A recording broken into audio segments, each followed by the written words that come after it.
10 or 10:30. Okay, we will be hustling tonight because it is a big session then. Wow, a lot of ground to cover in 2.5 hours. Let's go. Anyways, welcome to... Good time, best wife, dude. Yeah, welcome to Ilderon Tales. This is Group 2 and 3. Hopefully what is the final session, but we will see. I'm not going to bother going through all the players in attendance. You will see as their characters come up and are relevant. When we last left Group 3 off, they had a second session of still piecing things together and still working through all the information they had.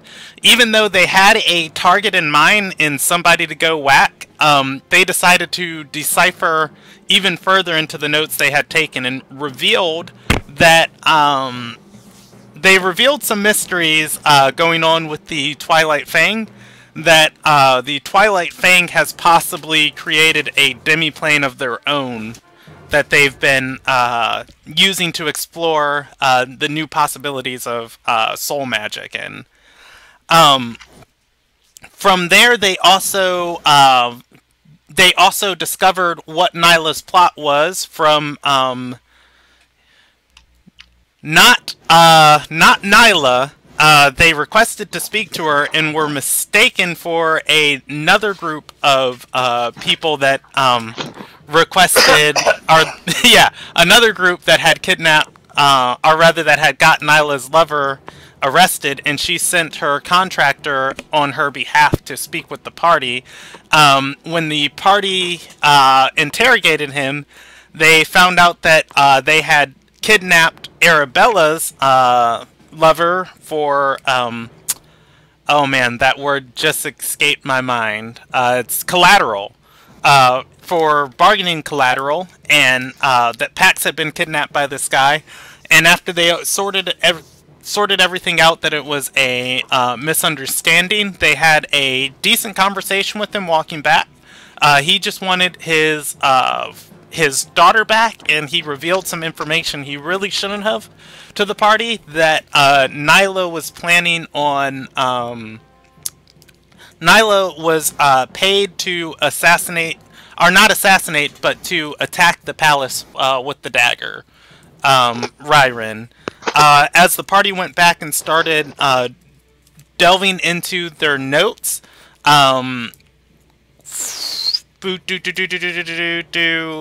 somebody in the room, I don't remember who, picked up on Kytrina and Makana's conversation, saying that, yeah, there we go, it was Celebris, picked up on Kytrina and Makana's conversation, saying, well, if I had this massive secret plan, and I just found out that everybody knew what I was going to do, I'd spring early and still keep everybody puzzled. And to everybody's surprise, fires erupted throughout the city with multiple attacks, and one of the most prominent ones coming from the Sage Tower of the capital, or of the palace in the central city, called Zenith's Rise. We're going to... I will also recap Group 2, just so once we're done here, we can jump right into Group 2. Group 2, on the other hand, were the ones who originally requested that Nyla's lover be arrested so they could interrogate her, had her arrested and interrogated her, found out that yes, indeed, Nyla does have the dagger, and yes, indeed, she is up to something nefarious with it, but Sarissa absolutely hates it. They also found out that Orensina's father works as the warden of the prison, and they don't have a healthy relationship.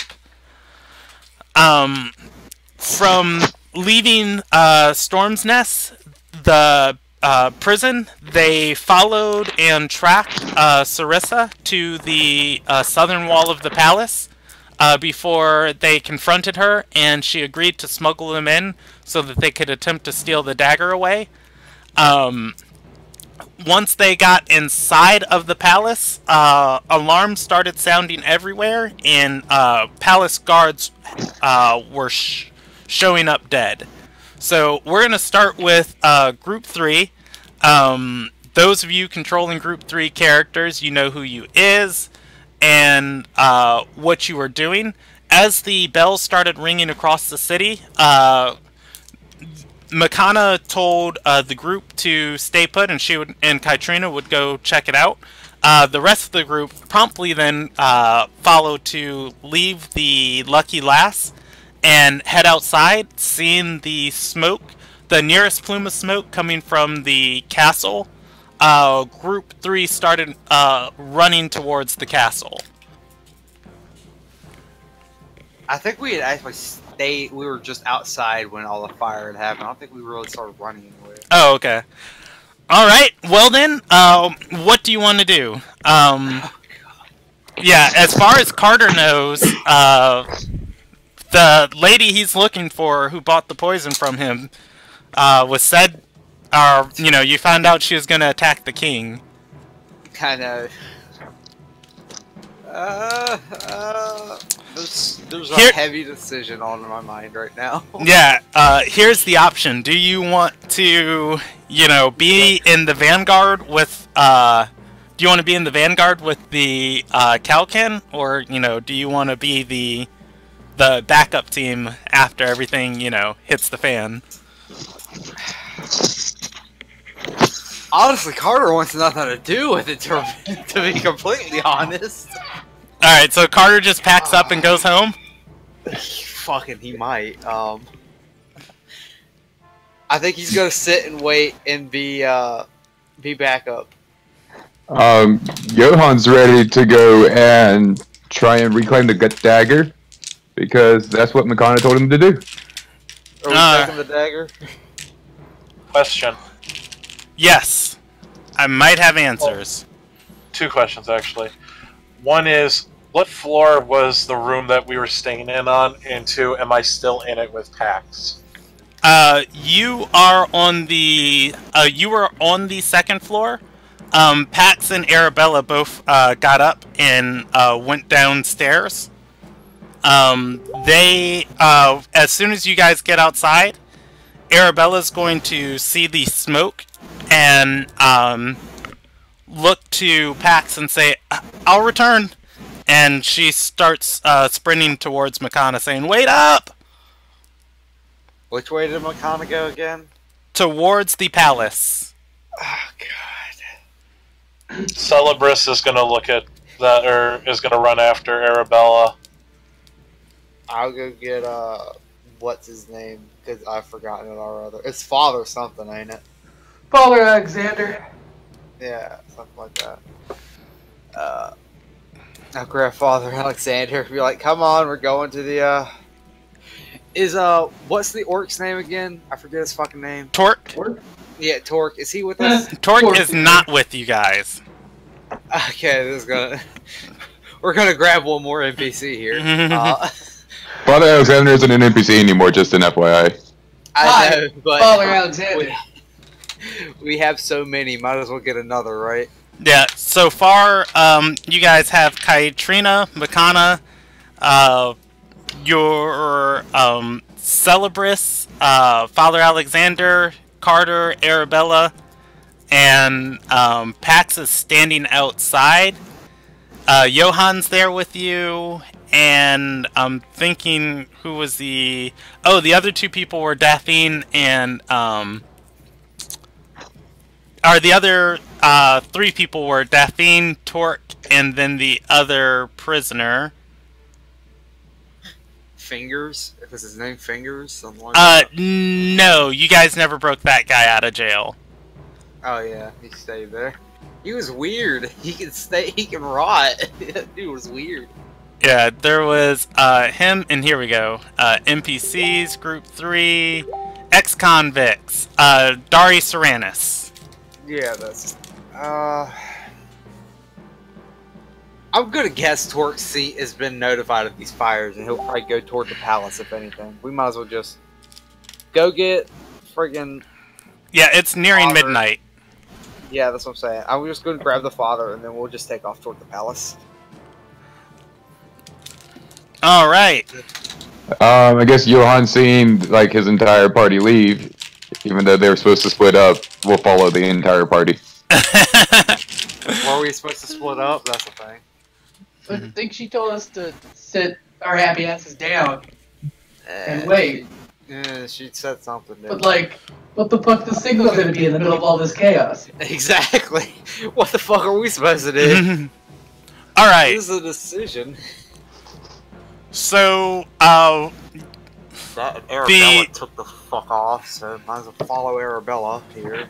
the lucky lass sits on the palace concourse. There is a straight path towards the palace. As you guys are running there, Pax begins to run with you. In that direction, there are patrols of guards shuffling into the palace gates. Most of the time, in the night, at night they are closed.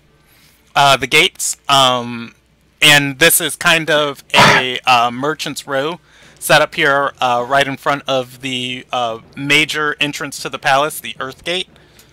It is a hexagonal tower. No, octagonal. That was right. Nope, hexagon. I was right the first time. Sorry. 1, 2, 3. Yeah. It is a hexagonal tower. Actually, it's a septagonal. Septa? There's 7 sides. 1, 2, 3, 4, 5, 6. Nuh-uh. Oh, the Earth Gate does not create a wall. Like the Earth Gate and the Water Gate does not create an extra wall. Oh, I guess it would. Never mind. Bam! Yeah, it is a septagon. Don't know how we managed that, but it is there. Anyways, the brunt of the wall in front of you guys is pure stone, but the 2 side gates are open with soldiers flooding into them. As you guys join the ranks down here, a handful of guards are going to notice you coming through and try and stop you and say, "Wait, this is official palace business. No one's allowed in." About 8 of the patrolling guards form a wall. Makana doesn't stop. She yells, "Get out of the way! We're here to help!" I'm picturing something very bad is about to happen to those guys. So am I. I'm just imagining she's just gonna like power leap them and just keep I hope going. she doesn't leap. I hope she goes through them, because I can't jump that high.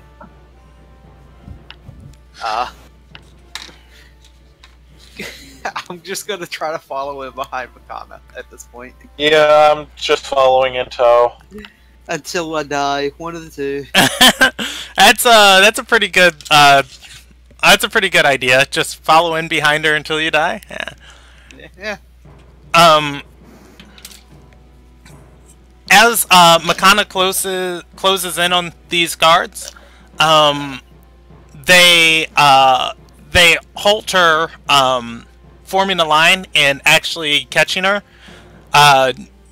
She tries to push past, and they hold her back.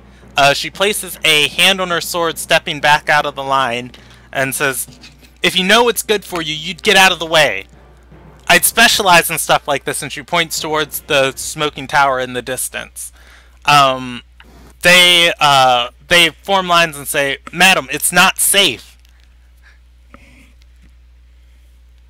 Oh god. Oh lord. Celebris is gonna chime in. We know it's not safe. The magistrate, is that correct? Magnate. Magnate is in extreme danger.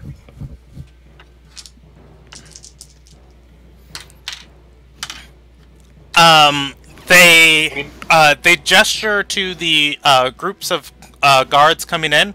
In total, there's about 17 other people there, that were just around to answer this call.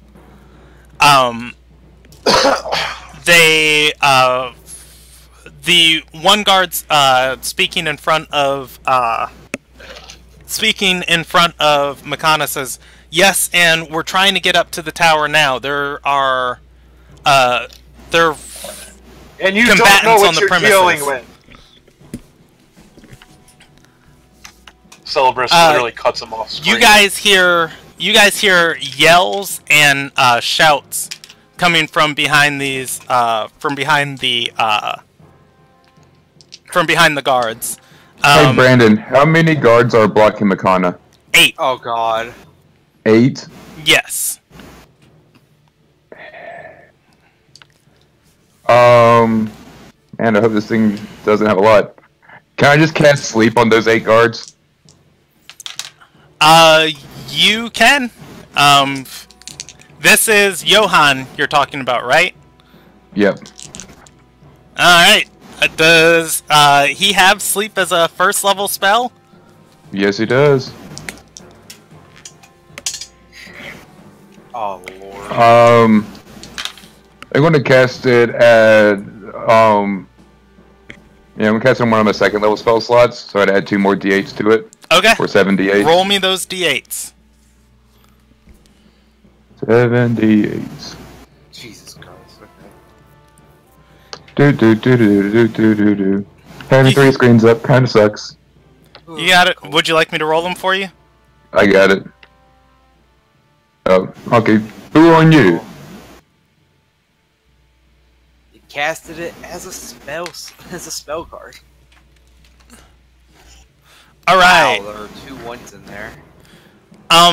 You put 2 guards to sleep before you feel there's not enough potency of magic there to put anyone else to sleep. Damn it. Yeah, there's 2. As the men as the guards are yelling behind, or rather further into the gate, you hear the distant shouts of "Close the gates! Retreat! Retreat! Close the gates!" There are a flood of 5 men running by. They are each missing limbs. Jesus. Celebris kind of just looks back at the guards he was talking to. They are not paying attention to you. They are looking back at the men running by. And Makana is going to pull out her sword and hit one with the blunt end of it. Oh god, come on. Can we not fight the fucking 6 guards? Can we use this distraction to run through, Brandon? That's what I was about to ask. You can. Alright, we shall use this distraction to run through. I'll grab Makana by her boot here, because that's about the highest thing I could reach on her, probably. Alright, as the guard turns around, by the way, Makana lands a very promising knock in the back of this guard's head, knocking him unconscious with 1 hit. Cool, 3 unconscious guards. Cool, keep going. The other 5 say, "Hey, wait!" You shuffle into the flame gate. To your once you're in here, this is kind of like a it's kind of like a large stone-covered pavilion. It's not really a interior. It's kind of like a paved. It's kind of like a paved outside with a roof over you. You can see to the fields to the north. There are several combatants fighting. You can also see to the south.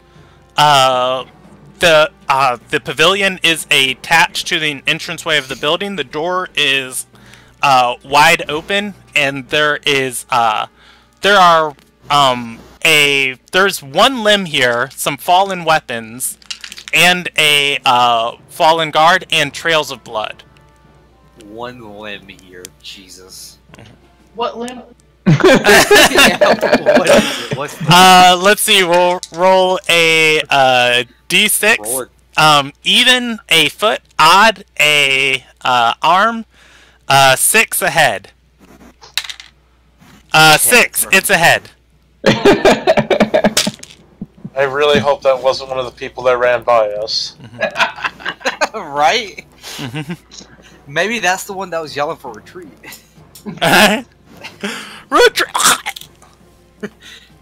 No, They say that chickens can run without their heads for a while.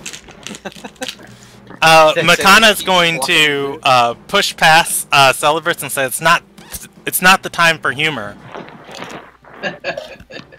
He just kind of looks at her dryly. We're facing a very strong possibility we're gonna die. If I don't make jokes now, I'll rest. I won't be able to rest well with it. I'll have regrowth. Regrowths? Yeah, regrowths. Regrowths. If I can't joke now, I made a chance again. Yeah, really. I'll have regrowths in death. In all seriousness, no, I think that's the way we want to go. What, with regrowths? Nah. Alright. I don't want any regrowths. Makana pushes past the party, rushing through the door. She steps into the room and begins looking around furiously, weapon drawn. God damn it, Makana. Calm down and assess something for a minute. Johan follows suit. Same. I actually want to investigate the head real quick to see if it was like a clean cut or if it was sawed off. Roll me that investigation check. I believe. And I think called love. 13. That's a check probably could have also helped. Yeah, 13. It is roughly cut through. You This can. wasn't a... Yeah, go ahead. I was gonna say, this doesn't look like it was one slash, so... doesn't look good. As you are investigating the room, there is a man cowering in the corner behind the door. As all of you come in and you start looking at the head, he looks up at you and says, "No, please!" Johan walks over to the man and asks what has you so scared. He points towards the feast hall and says, "Assassins! Dozens of them! They're attacking everyone!" Oh. Dozens of assassins. That's not good. Yeah, I was promised one, not this many. Well, the assassin we're looking for is probably where the fire is. Yeah. Yeah, that's a good guess. So the feast hall is not where we want to go. Well, I guarantee there's probably a dozen assassins between us and that fire. I say. Go ahead. Oh, sorry. I was told there was water, so I say we should go. To the feast hall?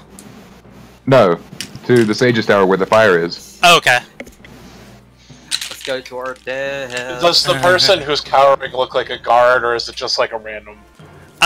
He looks like either some sort of high palace steward or some sort of servant a step above like peasant.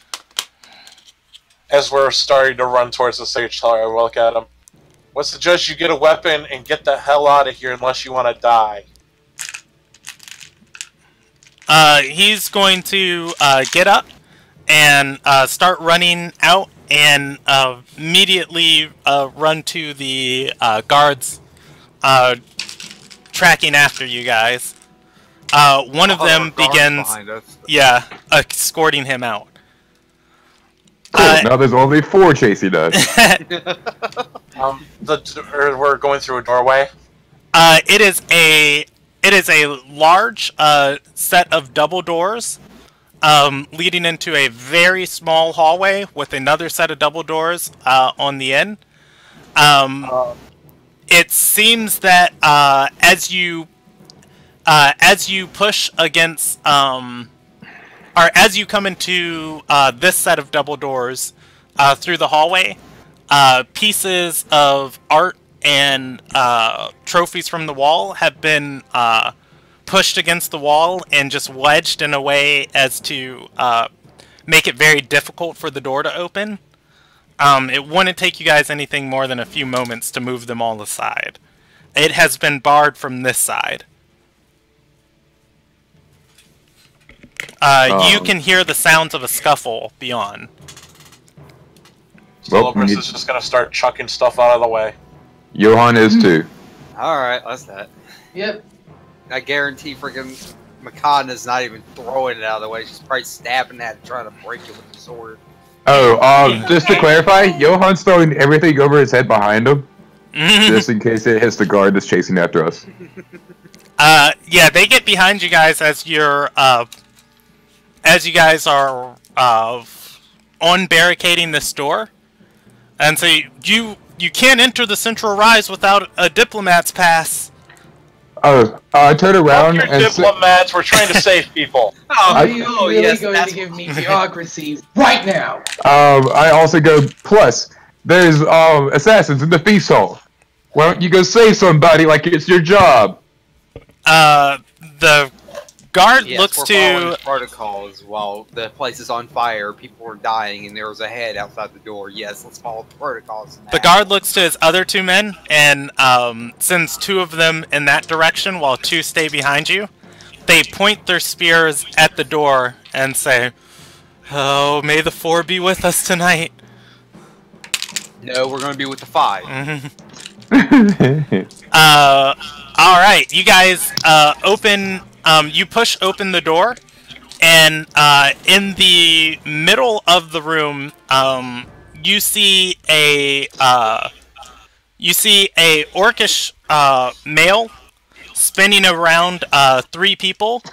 He is wielding a great axe, and while it is a single moment, you see him chop off one person's arm, come behind them, kick them to the floor, swing his axe back into the chest of another man, leave the axe there, catch the person's weapon in front of him, and start punching him in the face. While these other men are fighting, this guy is doing art. Seeing the Celebris doesn't even think, he just runs up in a rage and strikes at the orc. Alright, What if it was Torque? Do I recognize it as Torque? No, Arabella recognizes this person, though. Who is Arabella? Tell me. Arabella and Kaitrina and Johan and Makana are all going to recognize this person as Gavrilo Elslor. The rest of Group 3 met him back in Somar Villa. Carter and anybody else can roll a history check as Kaitrina mouths the name Gavrilo. However, the rest of the group... Don't know him. Yeah, the rest of the group that has met him knows he is a legendary mercenary whose skill is renowned across the world. He is also Kaitrina's father. None of that matters to him. He is literally charged, or to Celebris, he is charging in a rage and striking.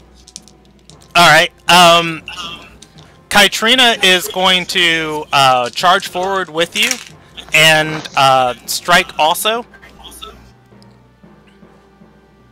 So do I just do just an attack right now? Well, I am going to get us all there. As you guys strike forward, he rips the weapon from the unconscious man in front of him that he's just beaten to a pulp, and he is going to go ahead and roll me an attack roll. Alright. Yeah, I'm coming in straight with Sasha, but I am raging at this point. Okay. That is not gonna hit. He's going to deflect your attack. And, Kytrina is going to, as he brings his sword back down to attack you, she's going to step in and block it. And, say, "Go! This isn't your fight!" Damn it, okay. Fucking... That's one NPC gone. Y'all gotta tell me twice, I'll run past. Alright, Brandon, I got a question. Celebris Yes. is very torn right now. Does Johan know the relationship between the two? Like, would she want help from her faction, and it's not anyone else's fight? Or is it a personal grudge, and it's not anyone else's fight? no, Johan would know her father is a professional killer. Like, he just kills people really good. Johan would know this is pretty much a death sentence leaving her, but it also gets you guys by. As you guys you guys probably don't remember, she was commenting a few sessions earlier when Arabella asked her about her last name. She said she's trying to use her skills for good. Okay. One more question. Johan looks to Mikanda and see what orders to follow. Makana nods at Kytrina, locked in swords with Gavrilo, and just kind of gives that resolute stare of knowing what's going to happen. And she moves to move past him. Oh, I guess I will follow suit then. I will too, but I'll pull out my shield at this point. Have my shield in my left hand, my fucking... Alright. Always touching me! As the party is moving past Kytrina and Gavrilo locked in combat, he's going to pull off a... Oh my god. He's going to pull off a kick to Kytrina's gut, launching her backwards, and throwing the sword that he is holding in Makana's path. It lodges itself into the stone. He says, Now I was told not to let anybody pass into that tower there." Grab the sword, grab his sword and run. At this, Johan will turn and also help fight this barbarian. Yeah, Celebris is turning back around. You guys go ahead. Yeah, Johan says the same thing. Like, we can handle this. You sure you don't need another hand? I'm gonna pull out my shield and warhammer, and I go, pretty sure. Celebris is actually going to toss Sasha to Carter. I want her back, and he's going to pull out his flail. The hell is this? Gavrilo is going to pull something off of his belt. And actually, I don't know if this group has encountered this item before. He's going to pull off something off of his belt. Fuck. I know what it is. Shit. He's going to somebody Yeti monster. No, it is not that. It looks like a pitch black candle. And he's gonna say, "Now all these runts down here won't even give me a fair fight, but I bet the lot of you will. Look, I only need to keep you down here as my job, but you beat me, I'll make it worth your time." Makana starts eyeballing the candle intently, and looks back towards the door, and he says, "Yeah, that's right. It's a whole lot of stairs up there." Johan goes, I'll get the candle for you, Makana. You just go. Yeah, Celebris says, "Don't worry about this. We got it. Go." She shakes her head and says, "That candle opens a gate. We can use it to get directly up there." Or it could be a trap that he's using to, if we do use it, send us somewhere else in the city away from here. Well, look at it this way. You head up the stairs, we'll get the candle, and we'll meet each other at the top. Johan, knows exactly what this is. Actually, too, Carter would, know what this is, too. It is a black market item. It is on the wiki. It casts, it's one of the most powerful, items in the world, and they are highly sought after. It is a, black candle of invocation. It casts, the gate spell in reverse, to whoever's holding it. You simply speak a word, and it opens a gate to that person, and no matter where that person is in the world, you can travel to them. Wonder who it's to, though. It's anyone. You burn it, and you say any name you want. Oh, okay. Like, It is a smuggler's dream item. Fuck, I'll start pushing Mikado toward the door. God damn it, if they get it, we'll see them again. Just fucking go! Alright. Go! She's going to make her way to the Sage's tower, open the door, and start running up. So, he said he threw me Sasha. I don't know what that means at all. His sword. No, it says my staff. Or staff. His weapon. Yeah, I don't know what the stats for this is. Alright, so who's staying behind? Carter, Johan, Kytrina, and Celebris? No, I was following Mikado. No, it's just Celebris, Johan, and Katrina. Alright. We're gonna handle this combat super quick. I hate that you say super quick. Well, Yeah. either... Yeah, I was to say, this guy's got insane damage output, so either you guys die or he's gonna die. Man, I hope he's a glass cannon.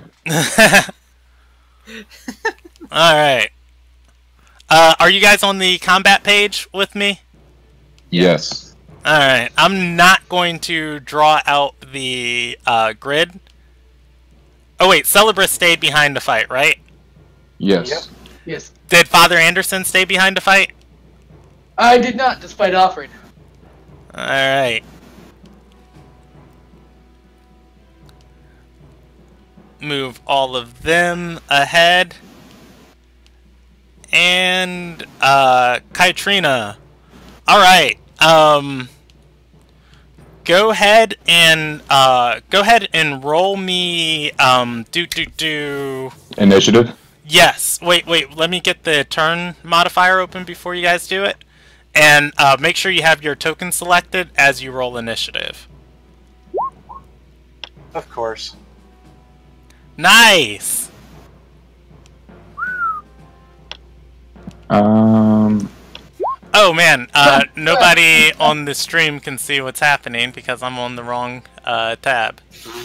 There we go. To be fair, my initiative is -1. What you're seeing is that the storm is coming. Wow. Nobody can roll well. So Katrina is separate from I forgot the other guy's name. Gavrillo? No, the other friendly guy. Johan? I'm Johan. Yeah, I was about to say, that should be everybody. Oh, I thought Gravilla was the thing we're fighting. Yeah, Gavrillo is, Oh, Celebris. Celebris is the name I'm thinking of. Yeah. Anyways, so me and Celebris are standing next to each other because we were following Makana, and Katrina got knocked away. Yes. Correct? Cool. That's what I needed to know. And let's sort this ascending. Nope. Let's sort this descending. There we go. Alright. So, Kytrina won initiative. She is going to pick up her weapon and charge back at her father. And Group 3 NPCs are right here. Here we go. Tell me I put her melee attack on this sheet. I did not put her attack, but I put all her stats. Alright, she is rolling with a 4 plus 3. So 7. She is going to pick up her sword and rush towards her father and attack furiously and miss the attack. As she does, he puts both hands on his battle axe, gripping, preparing to attack her, and says, "You always were weak. I'll enjoy taking that head. Then at least I'll have something to be proud of for you." Brandon. Yes. I was raging when I attacked him earlier, okay? Yes. I have Astro Protectors. Because that's the path I chose for him when I chose his Barbarian class. Okay. Basically, until the start of my next turn, when I'm raging and I attack, it doesn't have to hit. But if I attack, he has disadvantage against anyone who is not me, and everyone else has resistance to damage he does. Alrighty, that activates the next time you attack? I didn't know if it activated on the first time because I was raging when I attacked him, even though I didn't hit him. Okay, yeah, it is active then.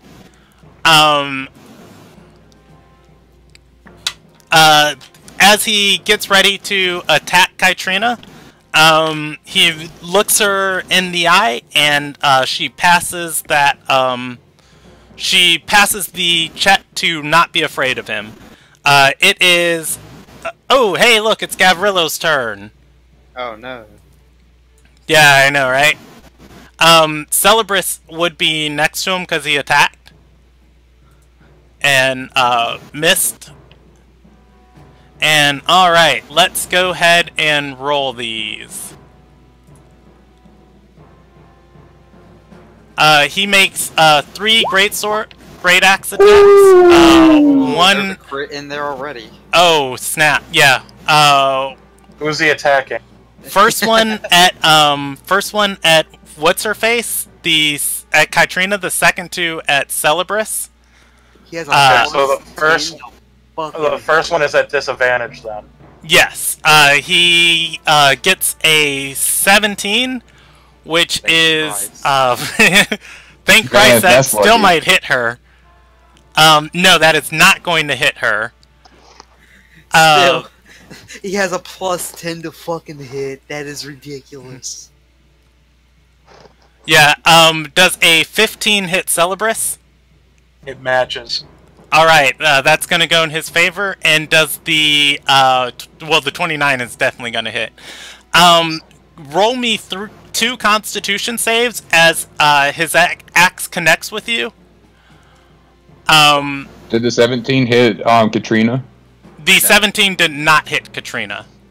Okay. Alright, So you... real fucking lucky. You pass both Constitution saves. When he attacks you, he aims at vital parts of your limbs and organs, attempting to rend them off. He deals 9 and 13 points of slashing damage, respectively. It is Celebris' turn. I am resistant, so... That'd be 4 and... it would be 5 and 7. 5 and 7? So... Yes. It is Celebris' turn. God.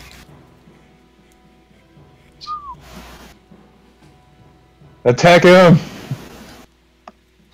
Run! No, I'm right up in there. And, the flail that I do have out right now is my Kensei weapon from my monk class, so it is a monk weapon. Okay? Alright. Go ahead and roll me an attack. Gonna miss. Then I will spend a key point to use Fury of Blows, 2 unarmed strikes. Alright. Roll them. Hit. And, hit. Roll damage. I would have been sad if you said miss on one of those. For the first one. You just click the... Yep. Okay. So 8 altogether. And... You rolled 2 nat ones. What is this bullshit? Alright,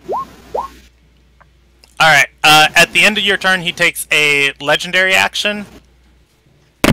And he gains 8 temporary hit points. He just nullified all the damage.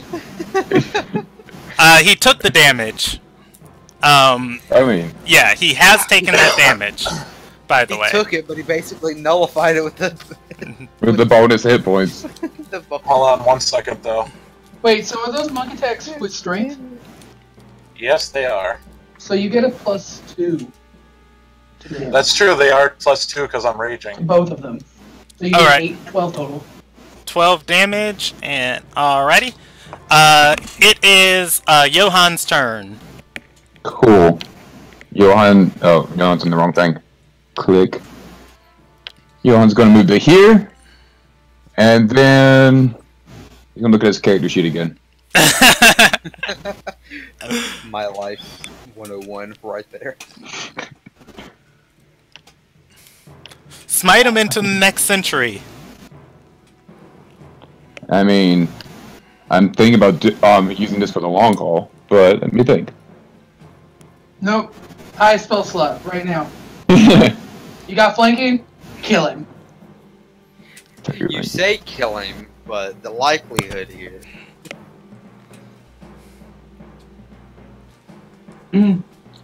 Just pray to whatever chosen deity you have for a crit. And then curse Well, it out when fine. you miss.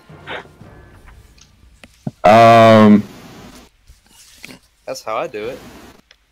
I'm not even religious.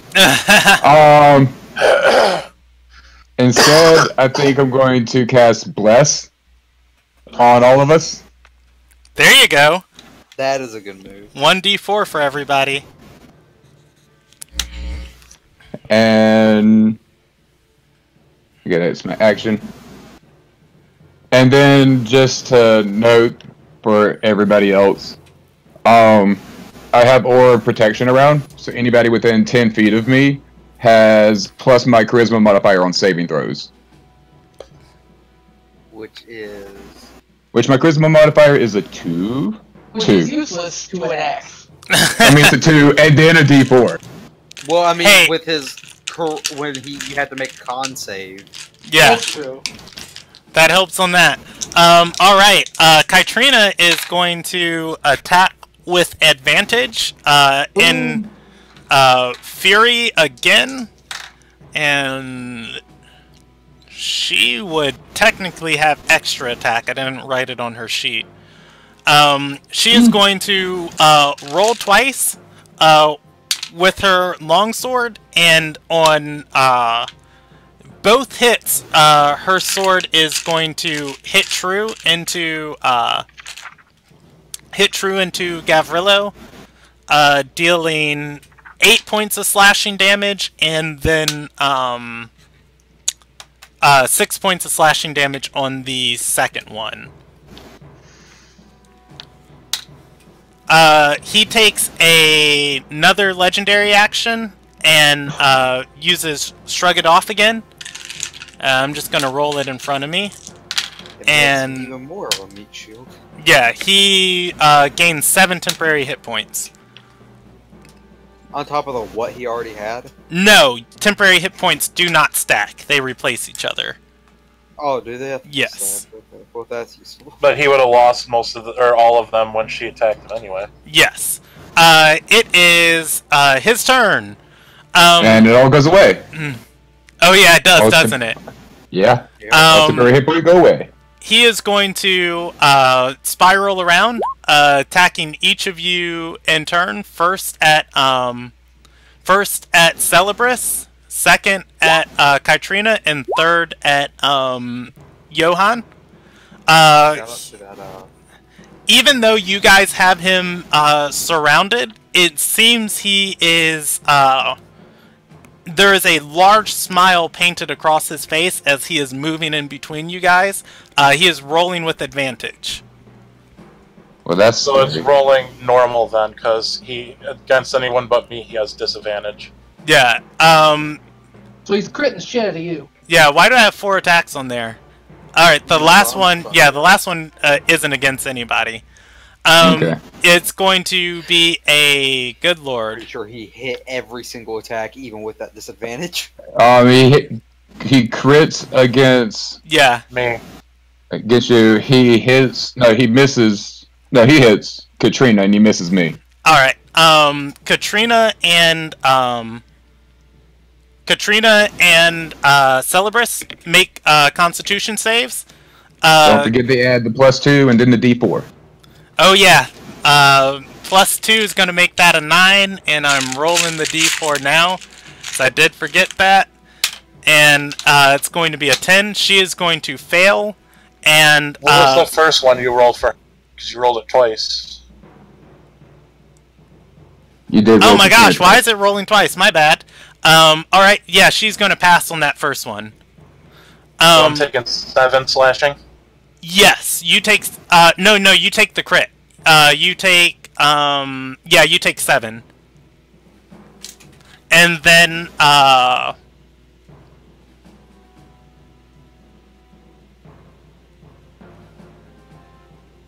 that's not rolling properly.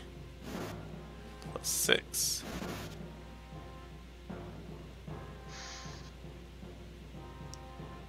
Oh, no, that is proper. Alright, that's right. Yeah, you take 14... Or, yeah, you take the 7 slashing damage, and, she takes, 7 also. It is, Celebris' turn.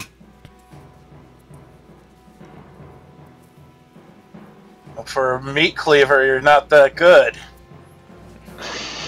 Don't taunt him. For real. What a hero. What a hero, though. 24. That is going to hit. Right. As your flail bludgeons against his face, it does not at all seem to affect him. Like, you smash against his face and he's just there smiling afterwards. He actually gains hit points. He uses a legendary action and roll me a charisma save. Oh, jeez. You have a D4 and a 2 to that. You do not have disadvantage on it, so you pass it. Cool. You take a pleasure in this fight just as he does. And my rage is going off, and I'm using another key point to unarmed strike him twice. Okay. Go ahead and roll. That 17 is not going to hit. Does Bless do attack rolls or no? Yeah. Yes. Yes, Bless goes to attack rolls. So I will roll 2 d4s. That turns that 17 into an 18. That touches his AC and hits, and that 14 does not. Bless is a mighty spell. All right. Bless best spell. You deal 4 points of bludgeoning damage. 6. All right. It is bloop bloop bloop bloop bloop bloop. Brandon, did you catch that? Johan's turn. No, I didn't. Yeah, What's up? It's 6 bludgeoning damage because I'm raging. Oh, 6. Okay. Johan's turn. I hate how long it takes you to go from 2 to 3 in rage damage. So long. Johan is going to take out his war hammer and attempt to hit him. All right. Roll me an attack roll. Oh, I have advantage on that. Roll the second one. That 19 is going to hit. Roll damage. Alright, I am also going to use my Divine Smite. And I'm going to use that... Yeah, I'll use it at a 2nd level spell slot. To put 2 more D8s on that Divine Smite. Or 2 more... I think it's just one. One. Oh, yes, give me 1 more. You're right. Right. That's what I'm here for. 1 more D8. So... damage. Alright. Good heebie-jeebie. Good. So, there's one more D8 to that. Go ahead and roll it. Wait, you double aided those? Yeah, buddy! That's 20 radiant. Alright, I plus... softened him up. Welcome to that Roman Drake life. Fucking damn. So I did 29 points of damage to him. Shrug that off. And he's bitch. still just smiling away. I also have extra attack, so I can attack again. Alright, Dude, go ahead. go ahead and roll your second attack. He is bloodied. He better be. Oh, wait, I think there was... You forget Can't something you over there? smite buddy? again, Yes. dude? Yes, I think I did forget something. It'll be whatever. Oh, Lord, what did you forget? It's okay, it's whatever. That can be really important. No. I Because think your dick fell off? I rolled a 23 on my second attack. Alright, that 23 hits. The Radiant's not there this time. Divine Smite's only the first attack, right? Yeah, it's once per attack, so you'd have to recast Yeah. Divine Smite. Yeah. Are you smiting again? Yeah, why the fuck not? I'll waste the first level spell slot. Alright, I you... don't call it a waste if you're for this fight. I don't think Smite it's is called a feature waste. that you can use on any number of attacks that you make in a round. Thank you, Adventure Dad. You're welcome. So wait, so you didn't have to expend And another it's- slot?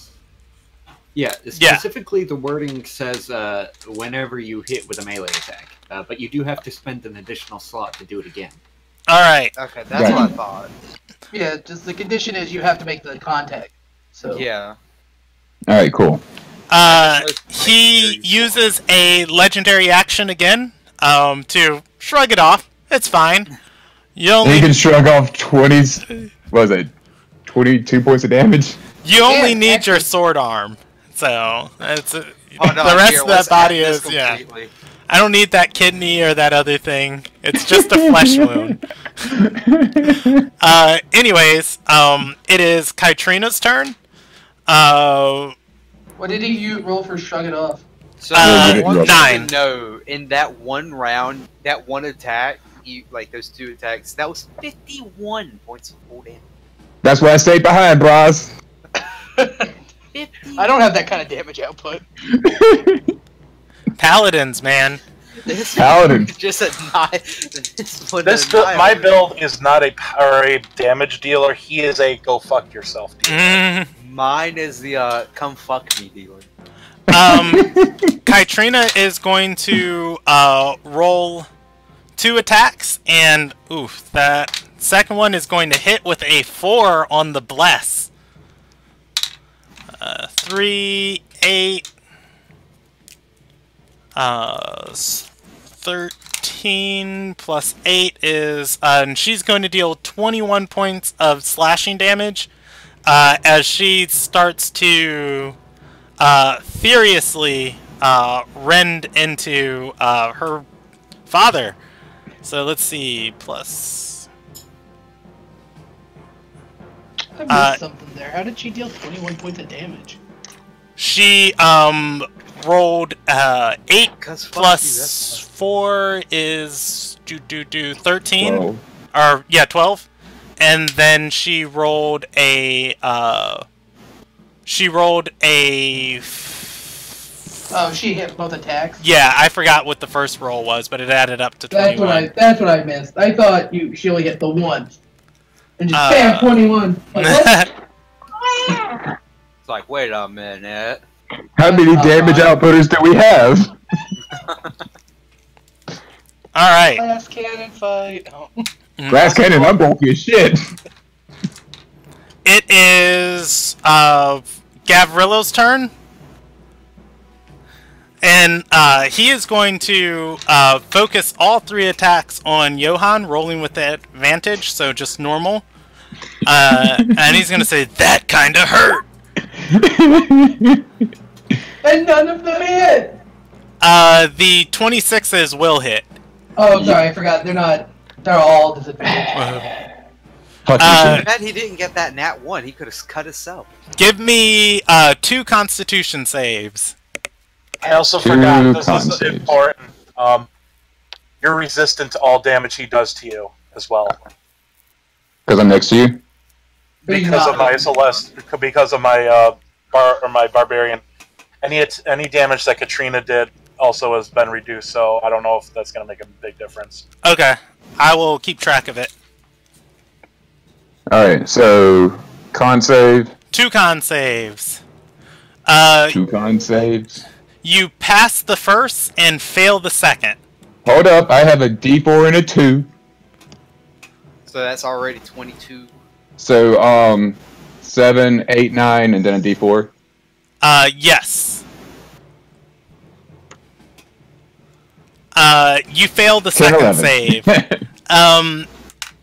Aiming for your sword or your warhammer arm.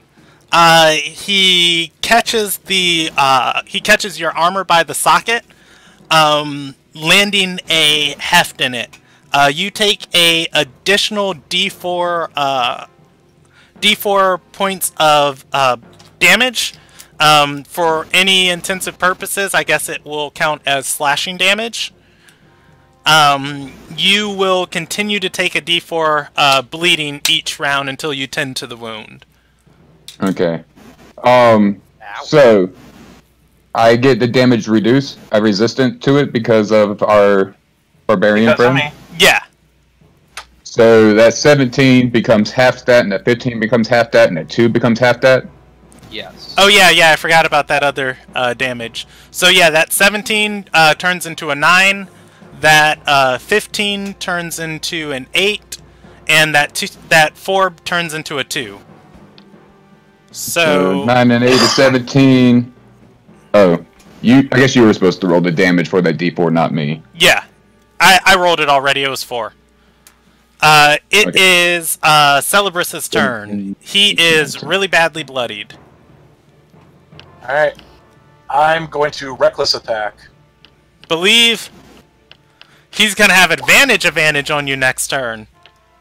Hit, roll damage. 7.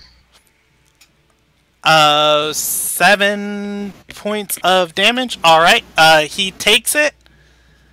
And he uses or rather, it's at the end of your turn he uses legendary actions. You gonna extra attack?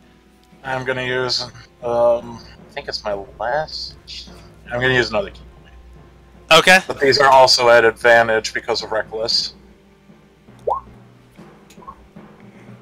23 is going to hit. 25 is going to hit. He looks like he's on his last legs. Oh, that's 6 and 13. 7. 6 and 7, so 13. All right.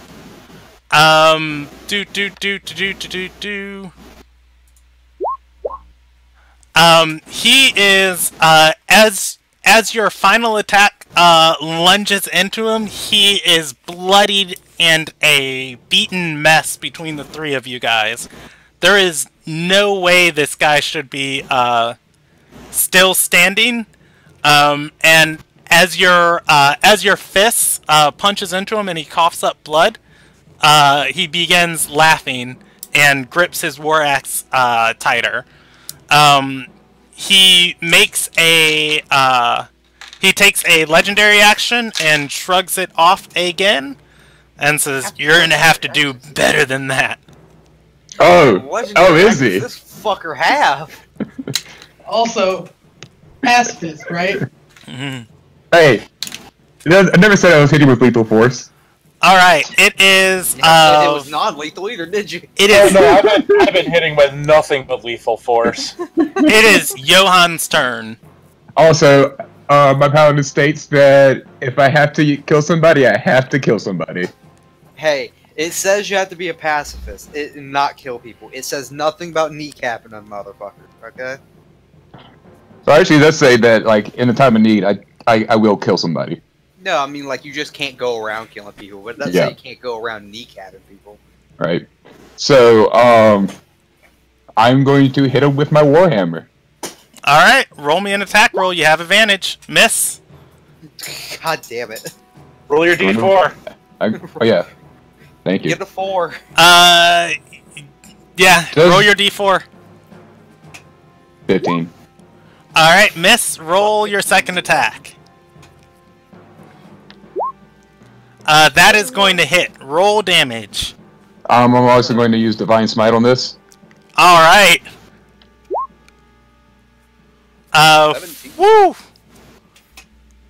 Alright, so, your hammer swings through, and, you feel a, I guess to Johan, an unsatisfying crunch. Like, something vital has just broken inside of him, and he is still standing perfectly upright, after the hit, until the divine damage goes off. That divine damage is going to, let's see. He is going to, as the divine damage goes off, he staggers and remains standing afterwards. Hold up. I just realized I have a bonus action. Oh, Lord. This is the thing I was forgetting the first time. I'm going to use Thunderous Smite as a bonus action. Oh, First time I hit with the melee weapon, I deal an extra 2d6 points of thunder damage. Alright.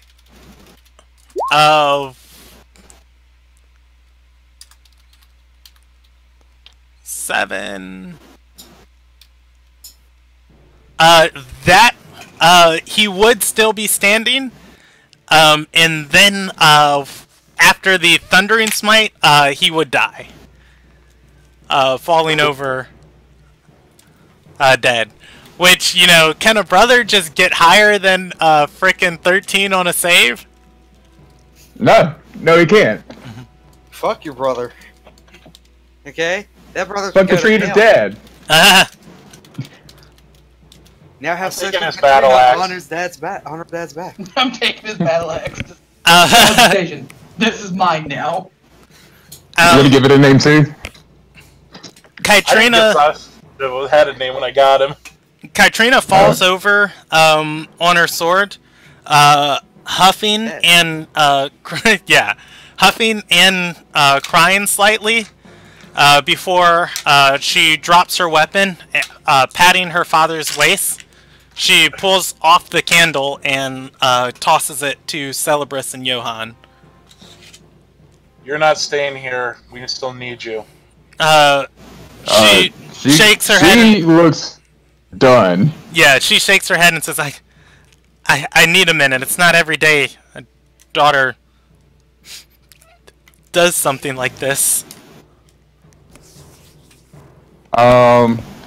Johan wants to check and make sure there's nothing important to the mission on her father's body, aside from the candle.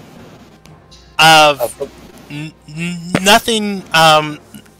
Roll me an investigation check. Brandon, was that battle axe special in any way, or is it just a normal battle axe?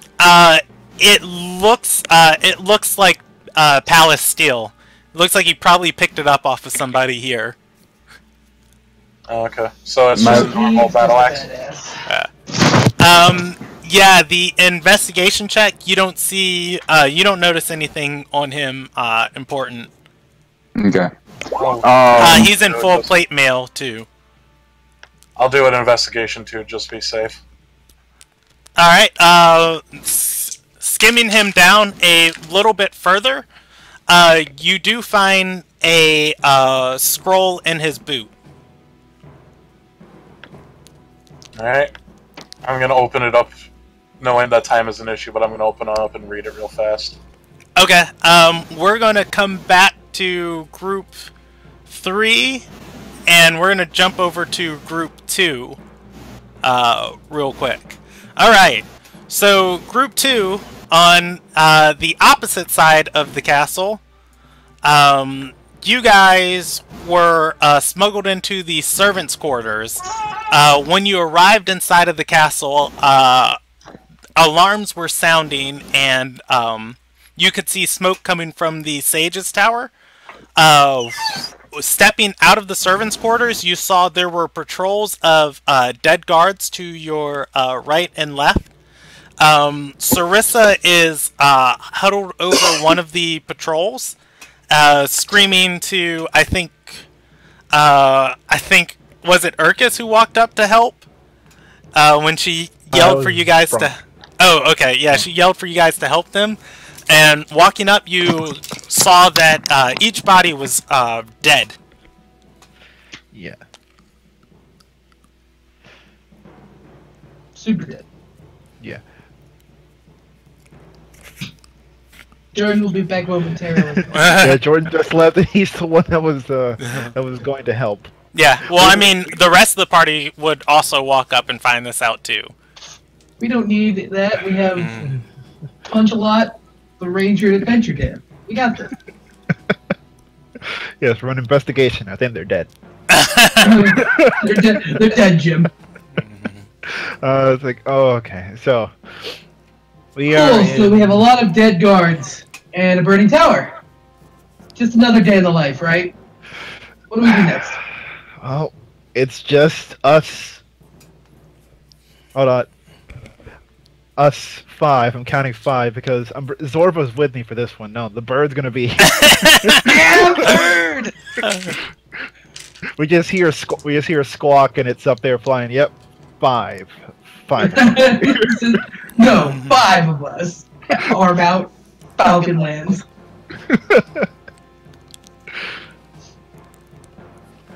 Crap.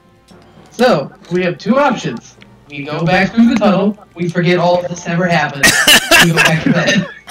Or, we do what we always do, and do something dumb. I mean, you guys were the ones that fought Krun.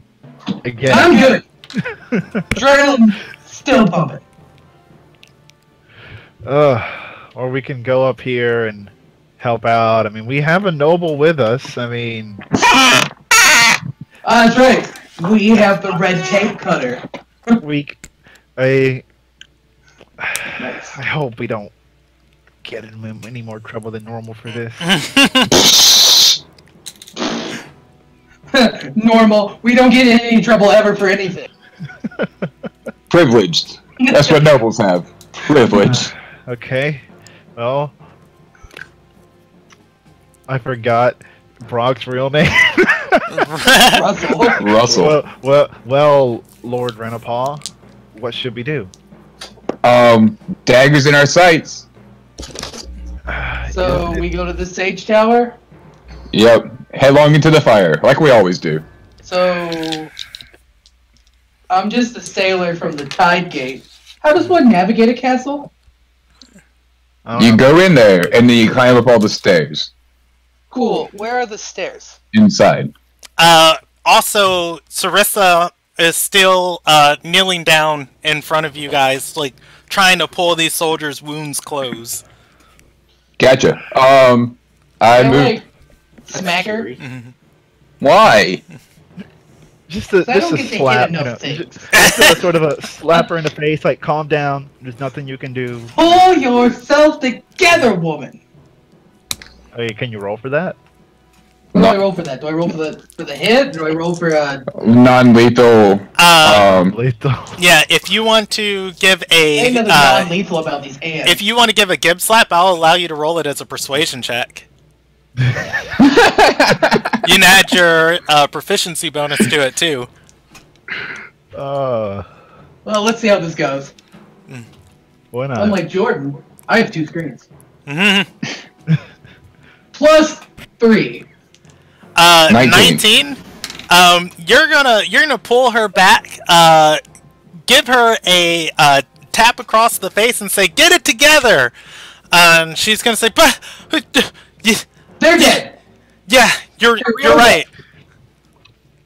Well, how do we get to the Sage Tower? Mm-hmm.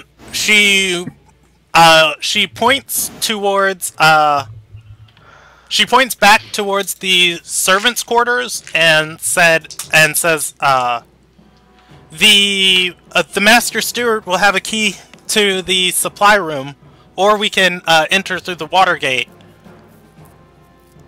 Which one's faster? That seems scandalous. I know not what you're referring to, Tristan.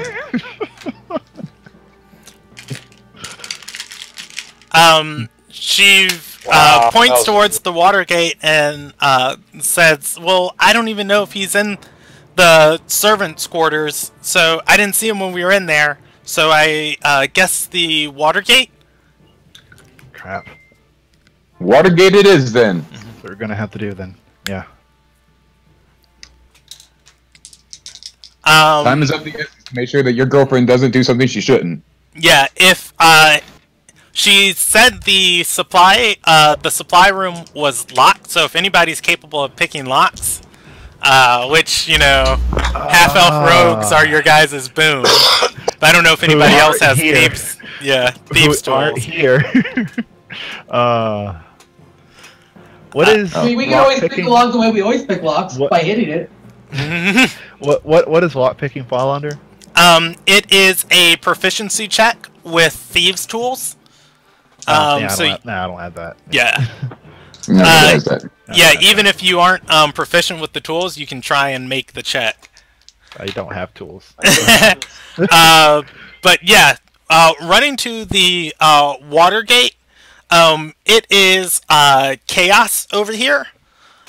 This gate most of the time remains closed as it leads towards the squares towards the chantries, and they find ways into the castle through the watches to the north. While the gate is closed, there are several guards here, backed against the portcullis, trying to run. You guys arrive to the scene of a woman planting a blade in the back of one of them. She turns to you guys as she does it, and has no pupils in her eyes and pale skin, and rushes towards you before stopping and looking at you with a shocked expression. You guys don't recognize her. I know who it is! It's that shapeshifter we didn't murder. It is the shapeshifter you didn't murder. She says in a foreign Elvish tongue, or well, not in Elvish, but with an accent heavily. Bevelis owes you one favor. This is it. She twirls her dagger in her hand and goes back to the guards trapped inside the portcullis. Like, she spares us, but she's just gonna murder them? Yep. How do we feel about that? Time is of the essence, and we take it as we must. Chaotic neutral, guys. Time out for me. Good. Nope, I'm chaotic neutral. I am lawful neutral, so I'm like, bigger picture, bigger picture, bigger picture. I'm just pushing her again. Just go. Go, the Lord has given us this day.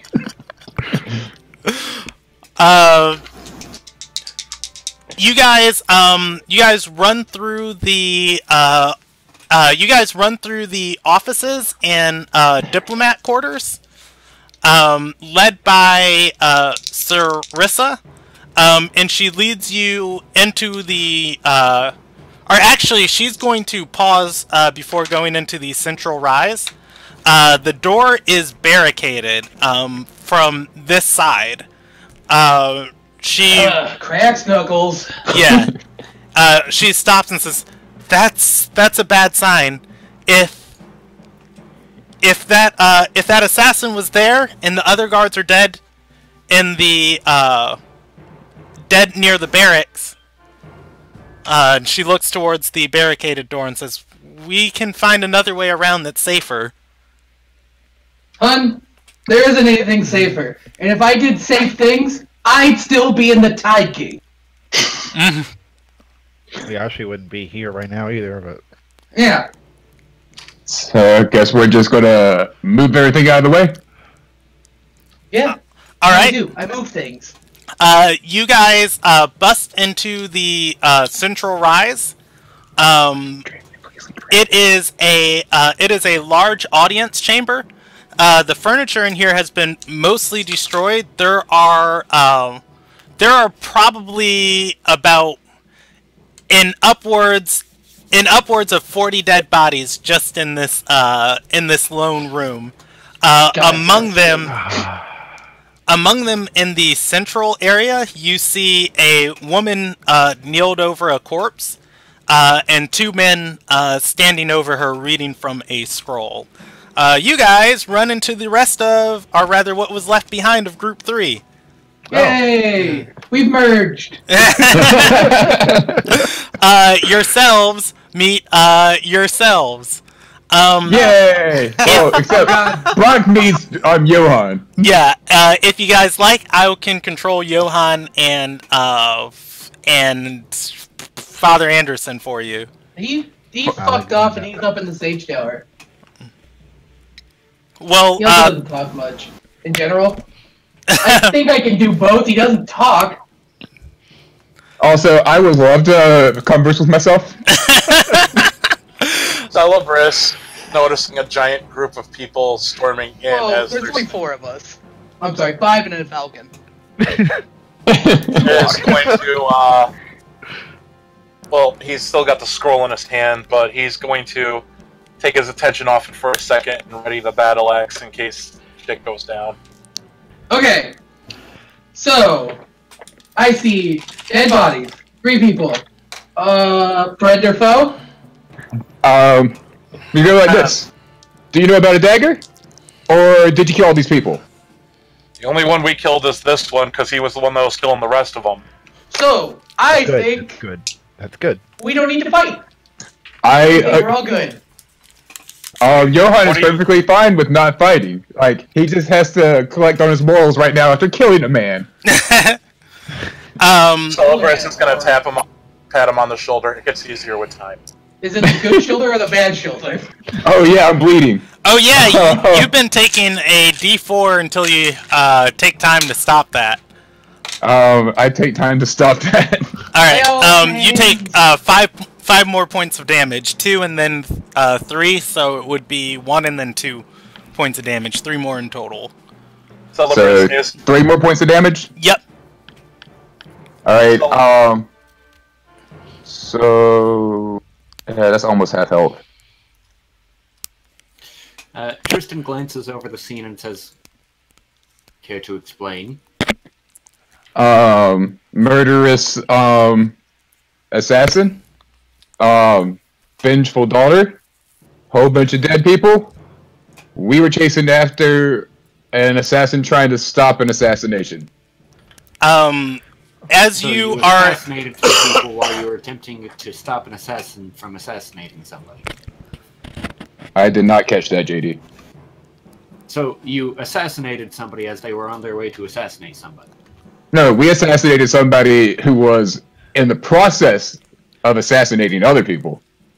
And had already succeeded in several of them. Yeah, as you can see. The rest of our group has gone up to stop the assassination we're trying to stop. But it's simply someone has a very powerful weapon and they're going to kill the Maginate. Oh, good. We're trying to stop that and get that weapon and destroy it. Yeah. Pretty much the goal there. Brock is like, yeah, pretty much. Does the left eye of Sauron recognize the dead orc?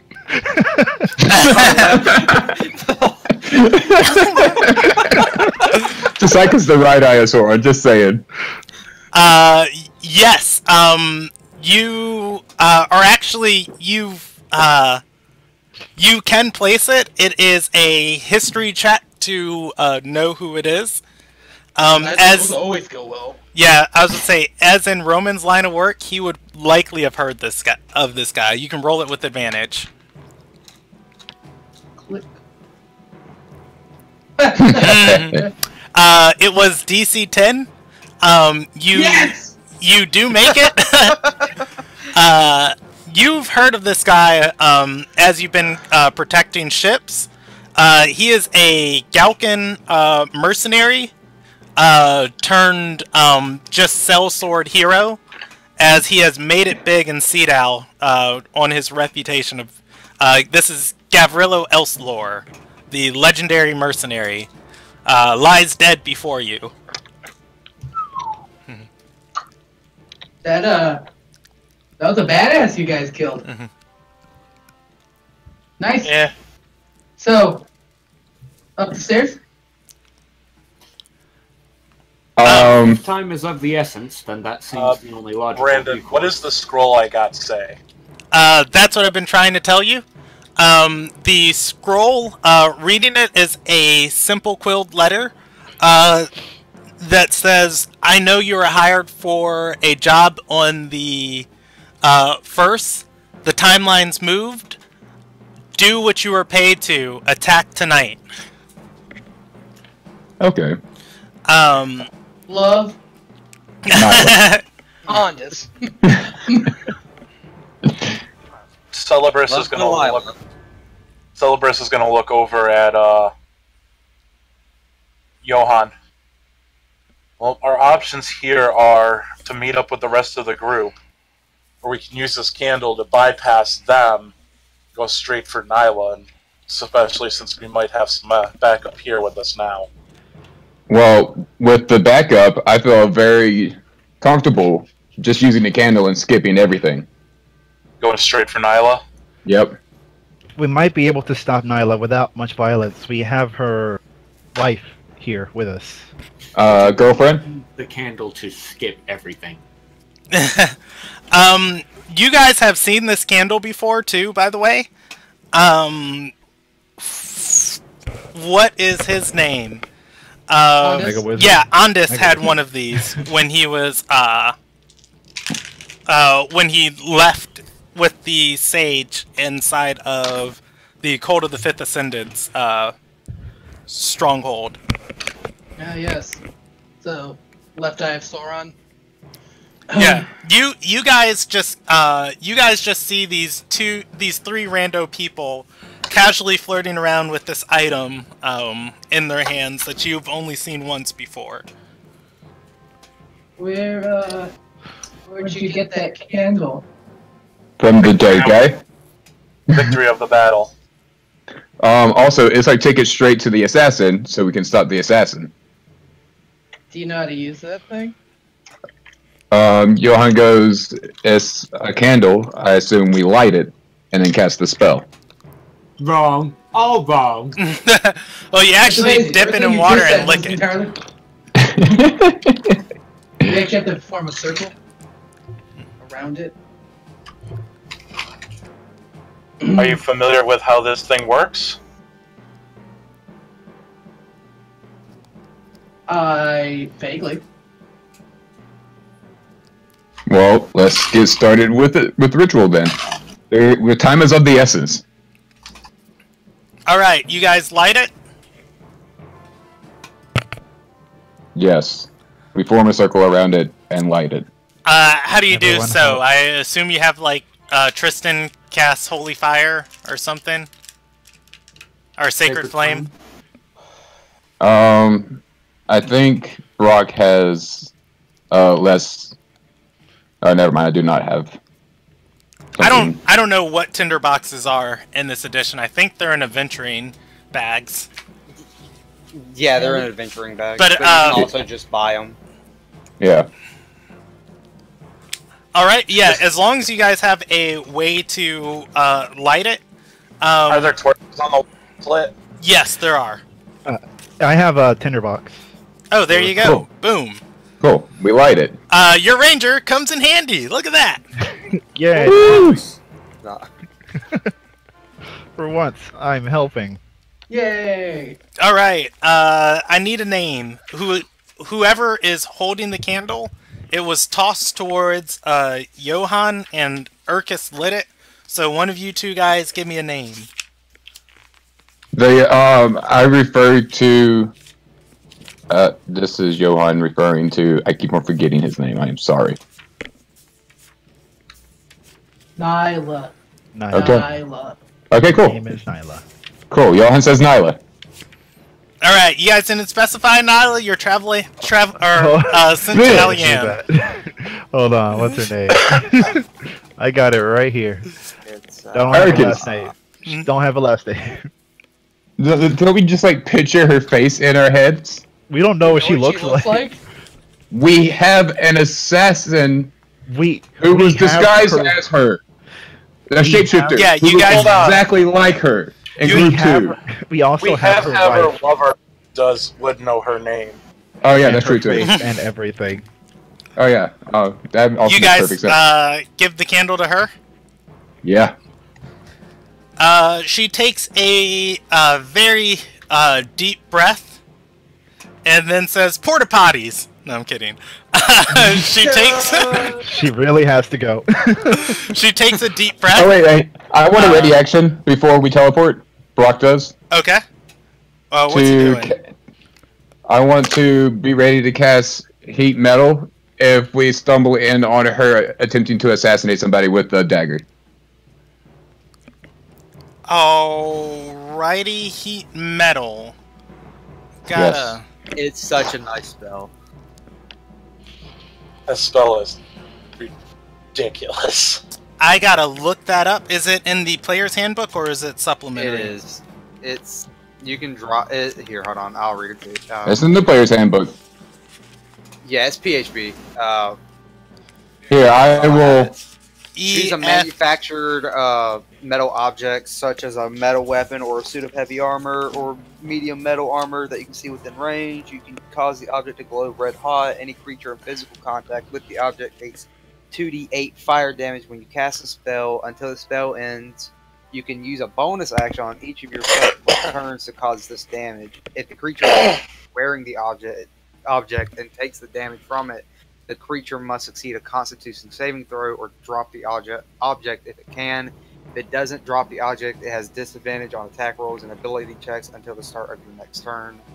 At higher levels, when you cast this spell, you can spell slot at 3rd level or higher. The damage increases by 1d8 for each slot above 2nd. All right. So Sarissa takes a deep breath, exhales, and says,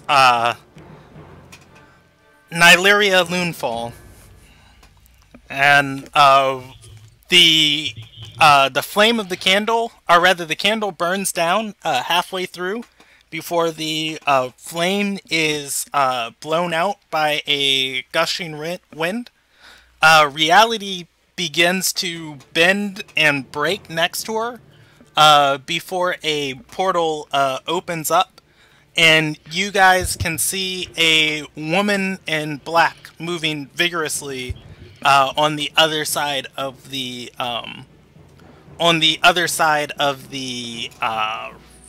Portal. yeah, portal. That word. That one.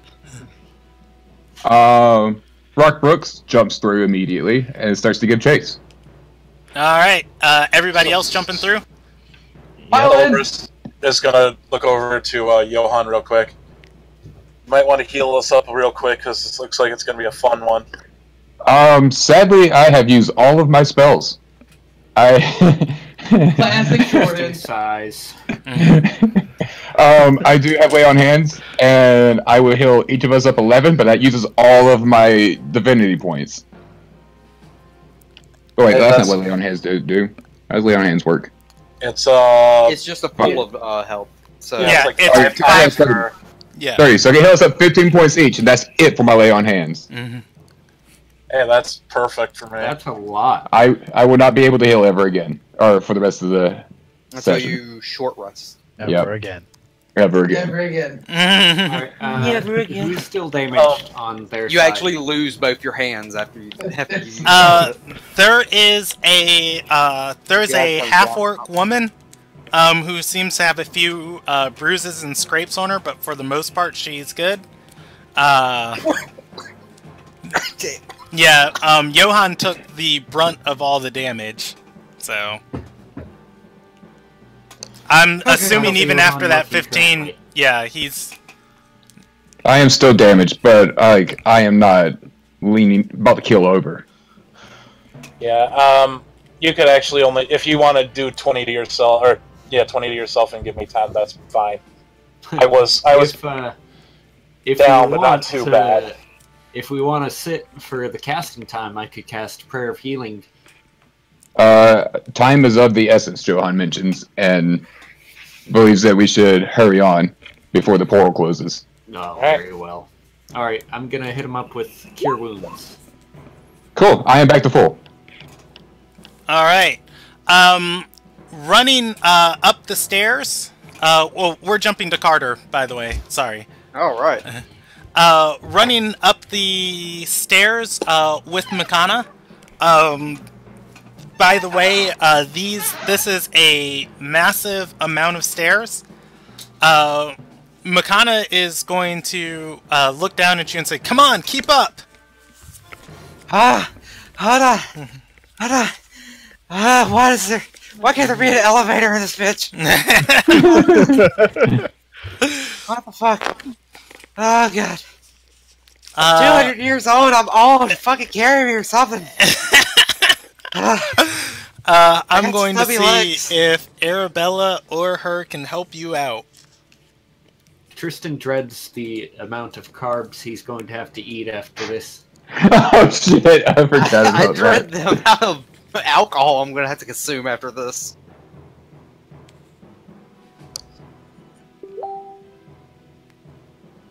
Why did he have to throw me his staff? It's more weight. Why did he say something about this? Why did he keep the staff? Why did they give me the staff?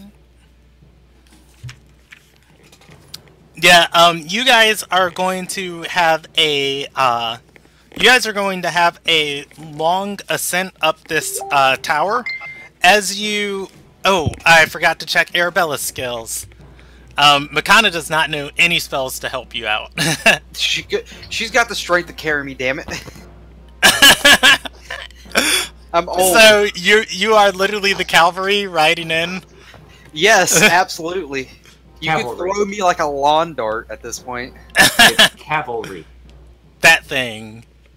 Alright, let's see what Arabella has. I think technically I have more movement speed than Arabella right now. Oh yeah, If anything, yeah, I'm- you do, because you're a probably keep up. barbarian. Yeah, I have that 35 movement speed. I'm probably past Arabella. It's just fucking... Oh my gosh.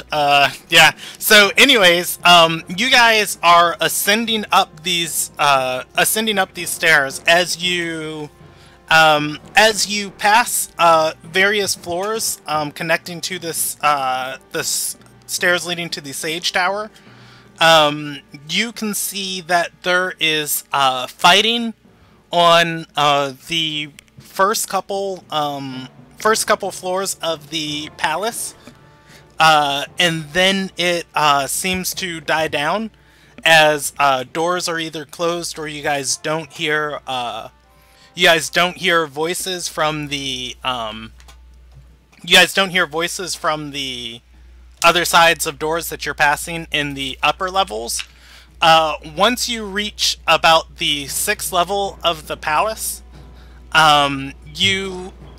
to the Sage's Tower, as you're running around, you start seeing a rope dangling down from one of the windows. You see it as you pass a consistent part of the, I guess that would be the northeast. There you go, directions. The northeast window. As you pass each time, you see a rope as you're going higher and higher. You guys are going to come in a smidget behind everybody else, though, of entering into the room. The rest of the party is going to arrive before... I believe the term... Go ahead. Oh, you guys are the rest of the party is going to arrive before Makana, Carter, Arabella, and Veldrin. As, you know, they ran past... Also Father Alexander. Oh, and Father Alexander. Oh! He's forgettable. One last thing too, I forgot on these stairs. As you guys approach the uppermost levels, on the west side of the city, Makana pauses for a second, looking outside of the window. The west side of the city is bathed in violet light. She points to the star in the sky and says, Alilius, again! Damn it! And starts running. Running where? Back up the stairs. Or I was continuing, yeah. If she was about to go back down, I was going to tackle her ass and drag her by her boots. Like, god damn it, you fucking... I'm old, I'm ornery, and I need a drink. Everybody else arrives at the top of the Sage's Tower. It appears that up here that this is an open meeting hall for the magnates' meetings. There is a broken circular table in rubble on the floor. There is a hearth and also railings around this entire area. The entire upper part of the tower is open, as you can see the rest of the city, and literally just jump off of the railings. Above you guys is a ceiling with a large crystalline orb in it, similar to that of what makes up Umiya's temple. The way the crystal is like transparent, magnifying the sky, seen through, or as you look through it. Through the rubble, there is a you guys can see a woman in black fighting with a figure on the other side of the rubble table. There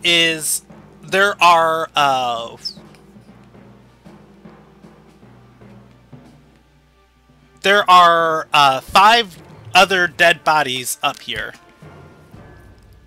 Rip. All right. Is she attempting to stab him with a magical dagger? Very specific question. Well, that's what my ready action is for.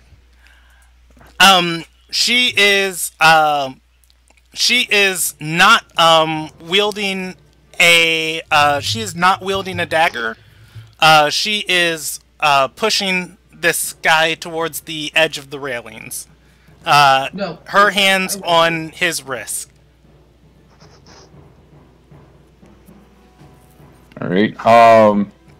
We yell, "Stop! Don't do that." Brock does. Stop. Collaborate. And listen. Hey, you stop that. You're gonna be put in timeout. Yes, listen to the sound of my sensual voice, and please listen to it. Did somebody just shout she's dead, gone, or something? I heard something in the back. No, my sister was talking to me. Apparently, in my face. All right. Apparently, my sister's dog was coming in my room, and when I said bad, and he thought I was talking to him. So now he's upset.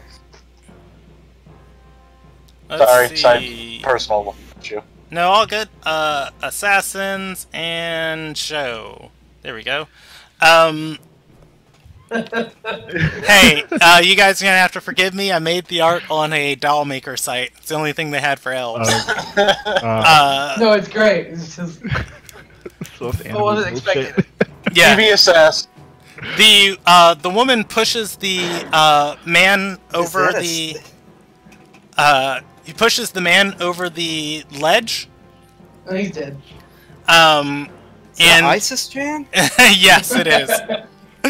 And she turns around, looking at the party. Sarissa steps forward and says, "Nyla, no!"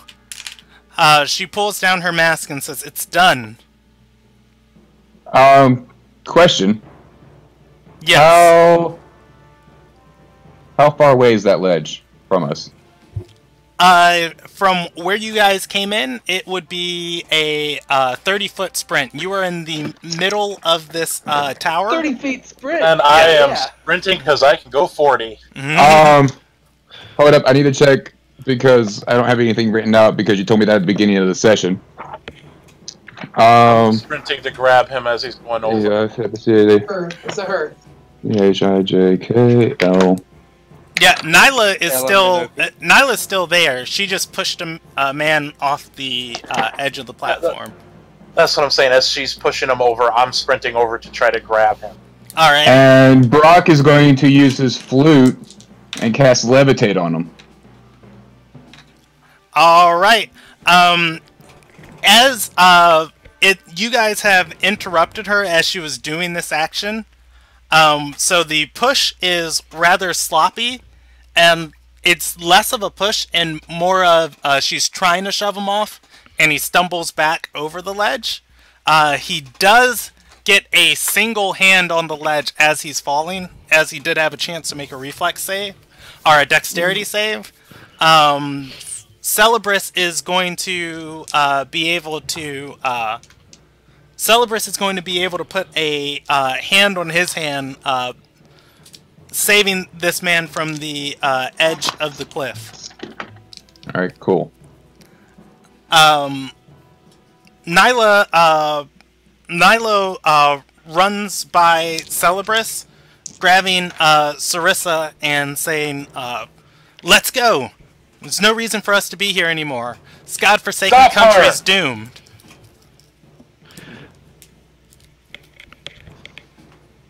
As he's Celebris is holding on to the guy that's hanging off the edge, he's shouting back to them, "Stop her." Johan attempts to grapple her. Alright, you can roll me a grapple check. What was grapple check again? It is a athletics check contested by her acrobatics. Gotcha. That is bullshit.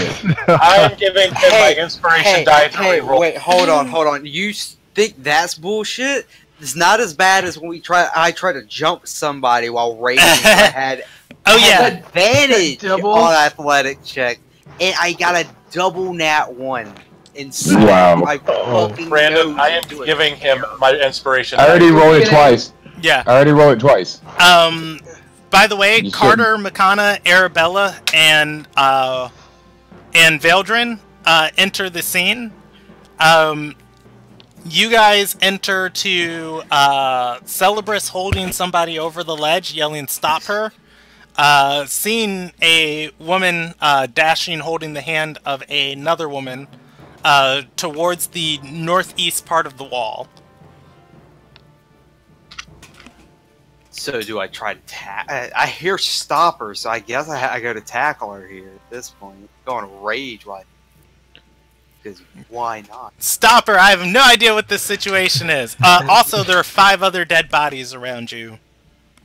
I assume it's her. I'm numb to dead bodies at this point. I'm so my lifestyle. I'm used to it. I'll go to tackle. Do I? 12. Dogpile! Are we also against the supper? I mean, I'm trying to figure out the situation. I don't know if I have a read on this. I feel like, I got it, boss. Bam! I get hit by Paladin. I heard "stoppers," and I know it's Nyla because I've met her before. Person I came here for. I too will fail at this athletics check. Well, athletics isn't one of my things. Oh, never mind. Roman Drake, national hero. I forgot something else too, by the way, that I needed to do for everybody. So we have initiative. We have Urkus, Tristan. Well, I'm gonna just roll the ones I need to roll, and you guys go ahead and roll a Constitution save. So I'm gonna do Kytrina, Arabella, Makana, Veldrin, Nat 20, consistency, Sarissa, And It wasn't supposed to be at an advantage, but it's still been an Makana is fine. All right. This is a concept. Con save, you said? Yes, Constitution save. All right. So I didn't roll that with advantage, but it's a nat 20 either way, so I'm happy with it. Yeah. I did bad. I ever get. Got a 9, 8, really. All right. Plus 7. 20. This is the worst. Plus 1. Johan gets a +2 to his because he has aura protection. Are they within 10 feet of him? Yeah, who's all within 10 feet of him? I'm assuming everyone who tried to grapple her. Oh, so that 27 is now at, what, 29? I was about to say, those are 25s, baby. It's only a +2 to Con. Now, as That's to the ability check. You know? Oh, gotcha. who makes Also that 14. for Robert? Who makes that That athletics is check? Roman that Drake, national hero. Roman Drake National. That's his athletics check. Yeah. Okay. To grapple. It's Before you 25 because I'm within range of Johan. okay, Yeah. before you make that athletics check for the grapple, you have seen Nyla expertly dodging out of the way of hands and people charging after her. However, Sarissa seems to be stepping over the people that stumble to grab her. You can make that check at either of them.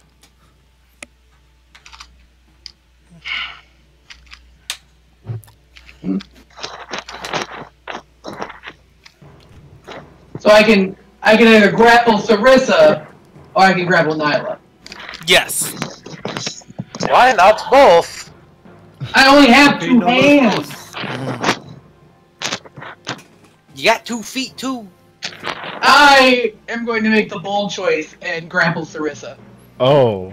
All I right. was getting Right. dirty with it. We don't want them to get mad at she's us. not nearly as dexterous, and it's leverage.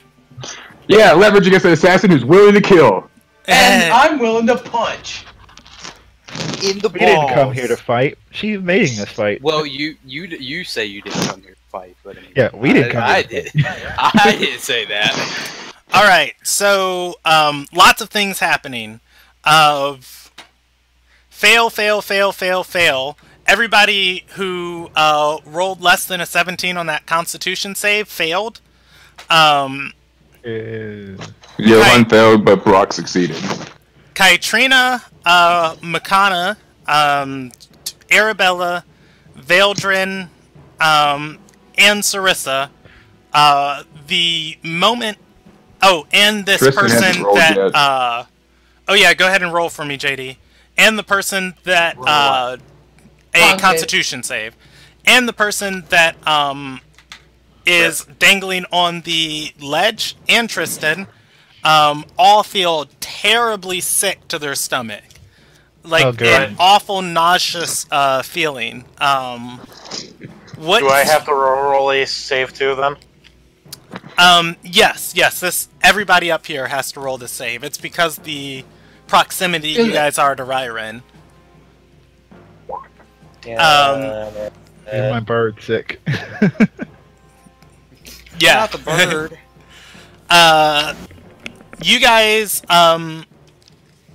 You guys are all currently just affected by the poison condition. You can use an action to try and still your stomach. Oh, Johan's resistant to poison. Okay. Dwarven resistance. Oh shit, that's right. I have that too. It doesn't even matter for JJ or for Carter. I know. It's like- Oh yeah, I can turn my 27 into no. You're fine. Anyways, though, you guys all feel terribly sick to your stomach as being in proximity of Ryren. Roman is successful in his grapple attempt against Sarissa, and Nyla is stopped as she's running towards the edge. She flourishes a dagger from her belt and says, "Look, staying up here any longer is a funeral." Why? She points to one of the corpses in the middle of the room at the table. It is bubbling. I'm tired of weird corpses. I'm gonna hold out my hand. Dagger, now. You can see it in the back of the bubbling corpse. Fuck. Can I recognize the bubbling corpse as the magnate? It is elaborately dressed, but no, it is not the magnate. So it's a dummy. Can I roll to see if I recognize him? Brock? Yeah, anybody can roll an investigation check. Brandon, do I need to do anything to pull this guy up, or are we just gonna hang out here all afternoon? Y'all just chill there for the rest no, of the you lives. guys hang there looking into each other's eyes. I guess in the arms of an angel comes up. Show me the love. No, you are able to pull him back over the edge, and he yells, pointing at Makana, "Arrest her! Treason! Murder! Assassin!" Pointing at Makana? Not Makana, Nyla, sorry. I think Makana pointing at herself is saying it. She's got a mirror in her hand and she's pointing at the mirror. She's like, yeah. Yeah, is that investigation check for Johan? Jordan? No, that's for Brock. For Brock? Is he not trained in investigation? He is not. You do get to add half your proficiency bonus for Jack of all trades. Is that factored in? I have Jack of all trades check marked. Okay, cool. Just making sure. All right. So on a 14, you cannot recognize the corpse at all that is bubbling. However, you do see the magnate's corpse among the 5. Alright, I have a new question. Because of my extensive research in this dagger, do I realize what is happening to the body?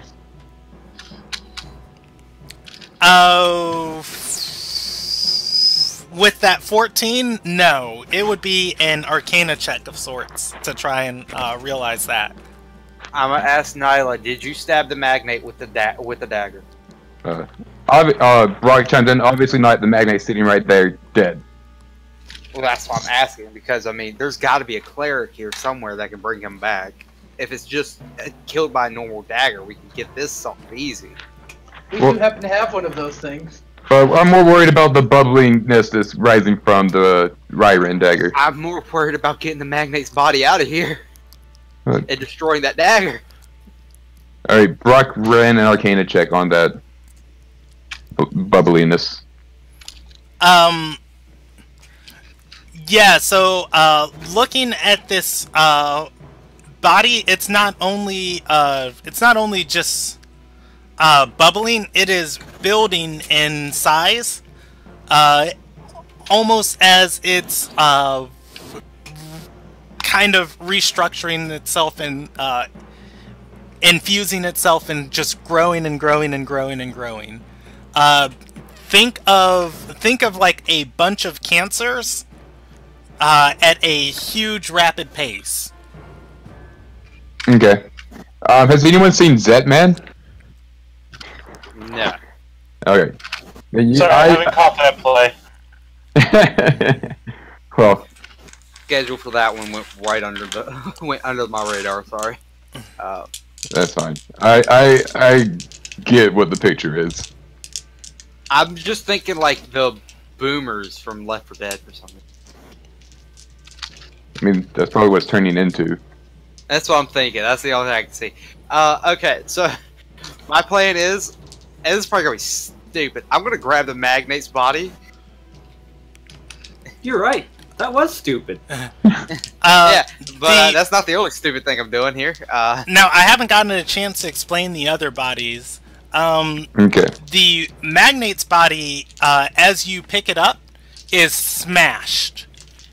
it is not precisely cut or serrated. This is like a blanket of a person you're picking up. It is a puddle of guts and things. She didn't do that. I do not see how she could do that. I'm gonna look at somebody in the party that's smarter than me. Would greater restoration fix this? No. Broncos, no. No, it would not. I would just toss the body over my shoulder, the goop of body over my shoulder, like fuck it then. Next stupid thing on the agenda. We're gonna grab the dagger. No, don't. All right.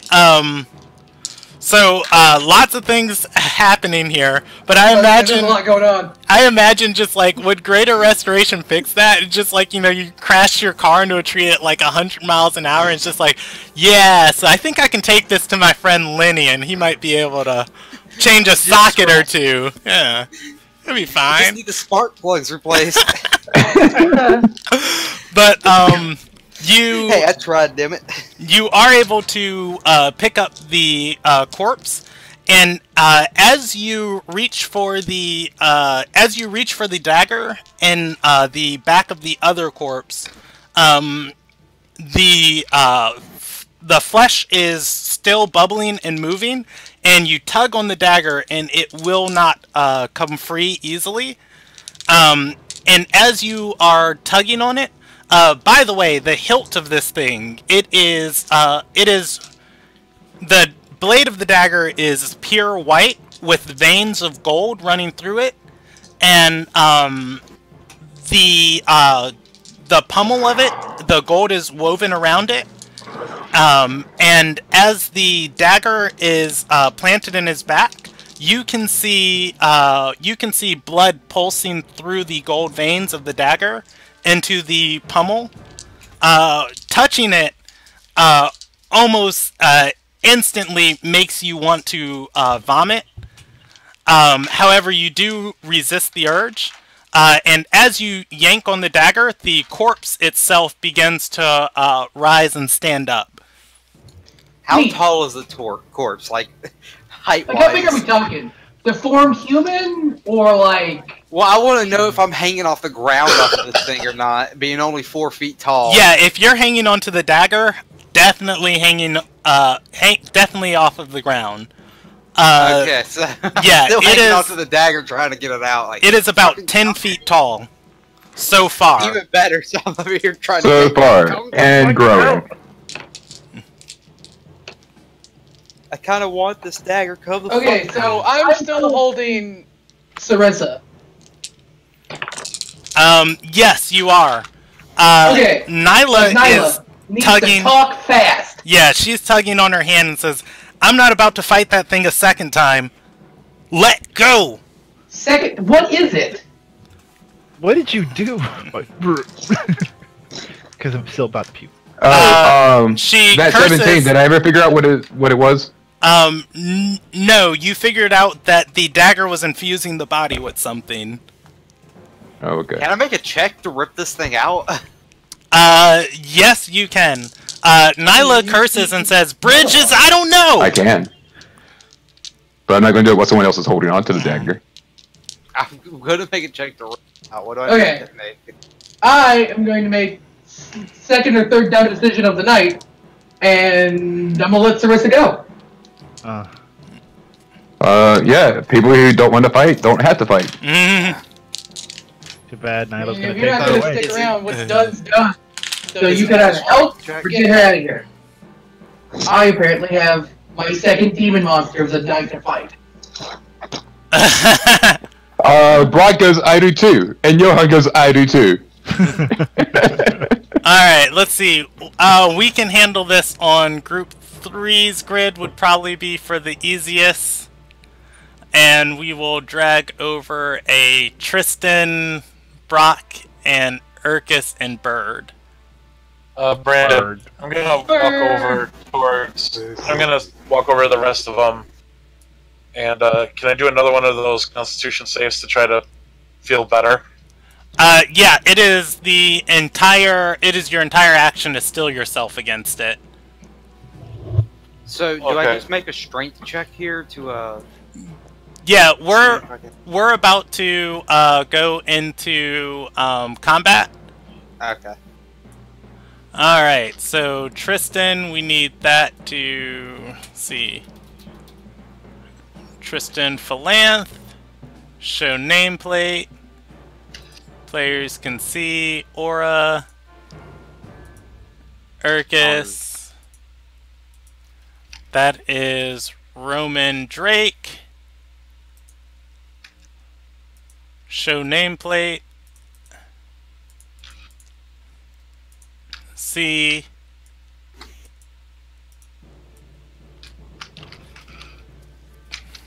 Alright.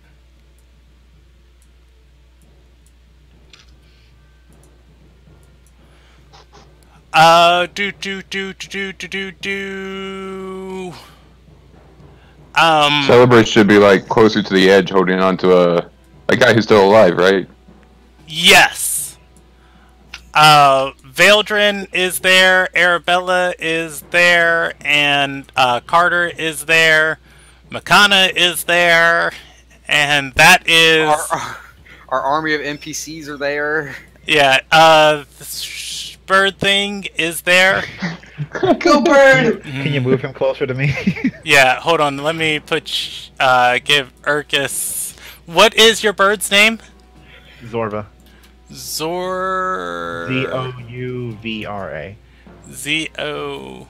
Okay. Z-O-U... There we go, Zorva. And... I don't know how Zorba has a name, but Urkus doesn't. I have a name. Yeah, but your nameplate's not showing. I might not have clicked it to the right setting. Since I just, dragged him to this, Alright, why can't I click Urkus' setting? Is Urkus really the bad guy here? Hey. He is the bad guy! We knew it all along! Now he's gonna start pot shooting us from behind as we're going up this big beast. As I'm throwing up. They're gonna have an advantage too because they're gonna be flanking with it. Devil's arrow vomit. I'd probably be in its back currently, hanging off of it, like, fucking come out! Oh good, you're going to be flanking. Yeah, I'm in his back. Thanks, buddy. You're welcome. Alright. What I'm here for. Oh man, is he also huge? The hugest. He's a 3x3. Man, why can't we fight small things on high ledges? Or like large. You're one size. Well, I just have a dream but if it of was punching small- something off a cliff. If it was, oh yeah, I got my dream of shooting someone in the eye with Krun, so defeated Krun. So we both of our dreams were fulfilled from Krun. He's dead. You got him in the eye. Probably give Johan back that staff. The random fucking staff he gave. That was not Johan. Whoever that was. That was Celebris. Yeah, I should probably give him back the staff. I don't know why he gave me the staff, but I should probably give him back. Katrina's not there anymore. Remember, she stayed behind. I know, Yeah. but like... Thank God, gives me less to control. Alright. Oh man, we're making it easy for the DM. Arabella, Oh. Celebris, and Dude. And a dude, not a dude. Yeah. Johan tried to grapple Makana. Not Makana. Or not Makana, Nyla. I will do that all night long. Is grappling Sarissa. Roman had Sarissa, and he let her go as the... Urkus would have came out from the portal. Brock Brooks would have came out from the portal. And... Yeah, Tristan. Is Tristan not over there? Yeah. He should be over there from the stairs, and... Tristan shouldn't be from the stairs. Tristan came through the portal. No, he's with us at the portal down there. Alright, maps and background. Here we go. Jordan, didn't you say your paladin had an aura? Yes, yes, it does. Can you include that in your character so you can see the area of effect? I do not know how to do that.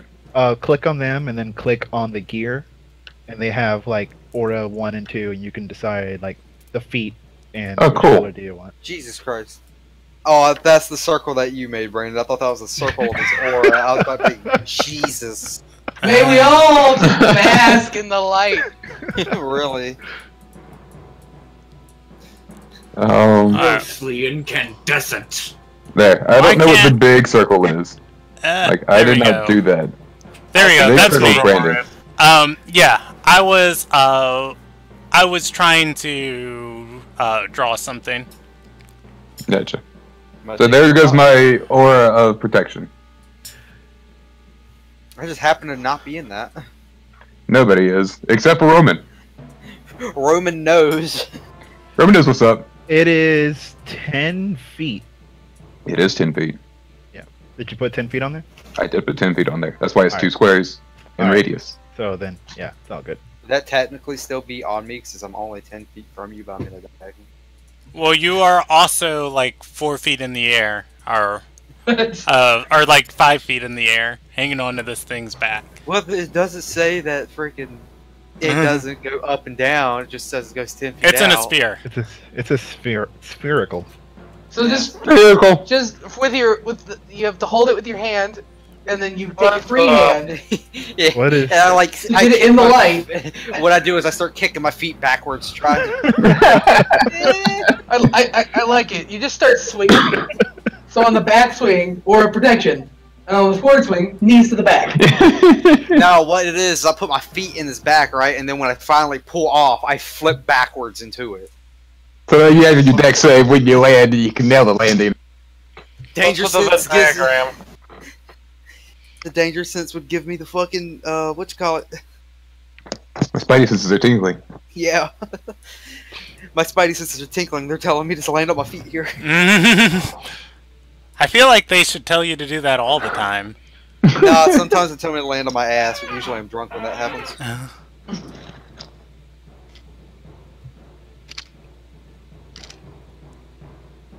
Why am I watching somebody play Civ 4 right now?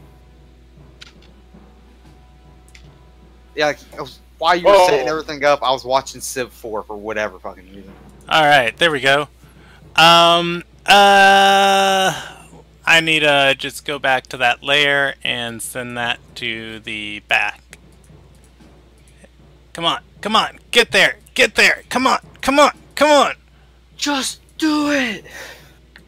I'm pretty sure that's what Brandon sounds like when he's having sex. To the back. Brandon doesn't have sex. Get there, get there. I know, that's why he sounds like that.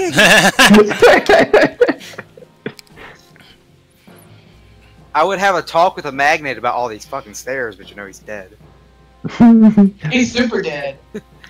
You'd be like, Revivify, and you can hear a gas, and then he dies.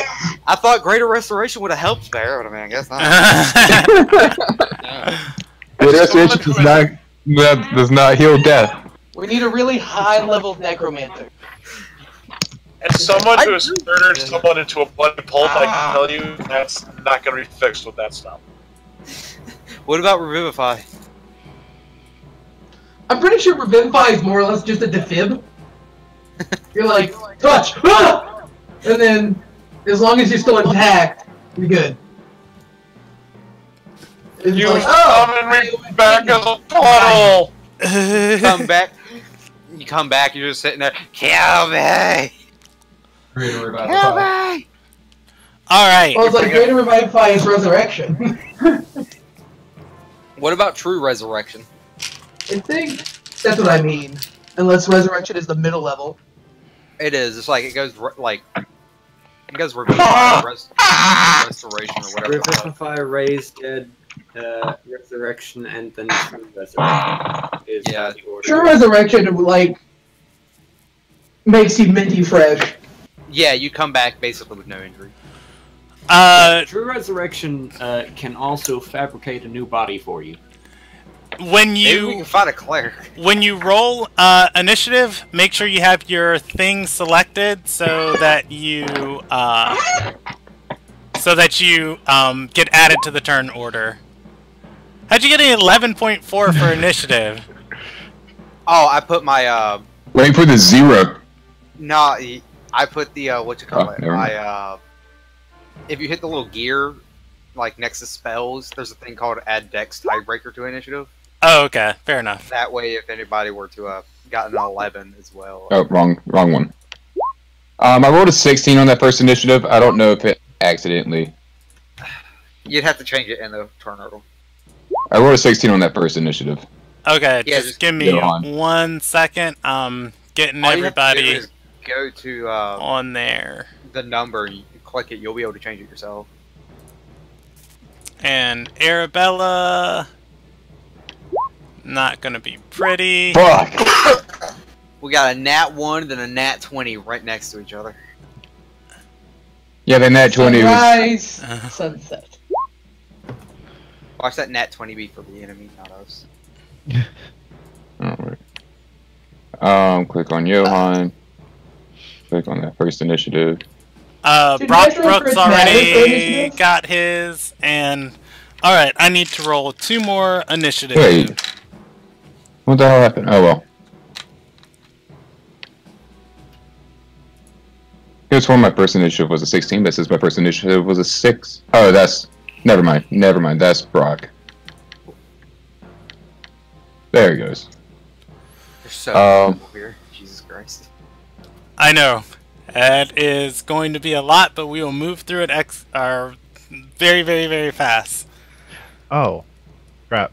I forgot to select. I didn't select my token, so it wasn't added. But Ericus got a 17, and my bird got a 15.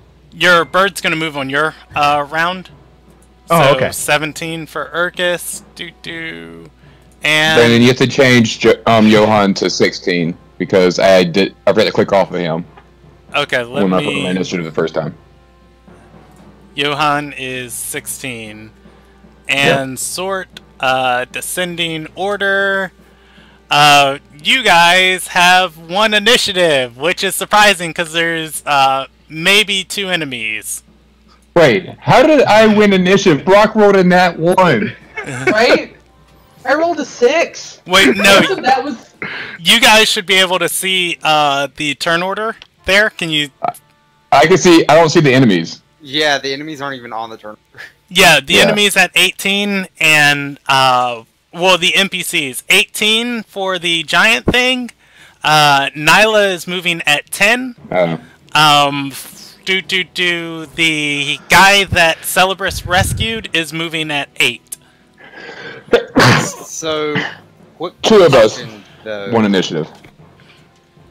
What's the question? I was trying to pull the knife out of the thing's back before, like, any of this start, like, before initiative, but it goes before me on turn order. So, can I do that before? Make my check before anything happens, or You were trying, and then it stood up, and when it stood up is when initiative started. okay? It looks aggressive. I know. So, Veldrin, on his turn, seeing the thing rise, is going to step back, swearing, saying, I didn't sign up for this, Arabella, and he is going to give Father Anderson a Bardic Inspiration die. You have a D8 on your next roll, and he yells, get in there and fight, maggot! And let's see what else he is capable of. I'm glad I had water here. I needed it. Let's see how far we can get, because I'll be leaving in about half an hour. Okay. He rolls Vicious Mockery, and it is Arabella's turn, who I'm also controlling. Arabella, of course, I already know what any cleric is always going to do as long as I'm controlling them. Just got to make sure she's got Bless prepared. Nothing. She casts Bless in a first level spell slot, which I believe is 5 people she can see. I thought it was just 3. Oh, she might have to cast it in a higher level slot then. Let's see. Bless is up to 3 creatures of your choice. At higher level spells, you can target 1 additional creature. She is going to cast Bless in a 2nd level slot, targeting Makana, Johan, Father Anderson, and Veldrin. Moving. That's 4 people. Yeah, Oh, she okay, casts it in second 2nd level. Okay. Moving down the initiative order, it is the Scary thing's turn. yeah, boss's turn. It is a giant hulking moving thing of flesh. What originally looked like diseased boils have formed into excess muscles. It looks towards the screaming man behind Celebris, and as he's yelling, "Arrest her! Arrest her!" Do I move with it since I'm hanging on Yes, to the fucking you do. knife? These are moving flank. It swings an arm, swinging through Celebris at the man, missing its first attack, and swinging a second time, missing the second time, but as it does, it completely crushes the pillar supporting the ceiling, standing next to him. Well, that's nice. The rubble sprays everywhere. Both Celebris and him have to give me a reflex dexterity save, DC 13, not to take damage. Okay, do I need to make the save while I'm on its back? No. You are just hanging on to this thing for dear life. Does it need to make a DC 13 dex? No, it crushed this thing. Anthony, Hey, I have advantage on this. yeah, you do have advantage on it. Oh, You pass, Rob, just a heads up, Father Anderson has a D8 Bardic Inspiration die. I heard. Okay. you pass, you take 3 points of bludgeoning damage from the rubble spraying in every direction. Ow, ow, ow. Alright, moving on down, it's Urkus's turn. Okay. You said I can spend a turn trying not to be sick and throwing up. Yes. What would I roll for that? You roll another Constitution save against Ryren. Okay, here we go.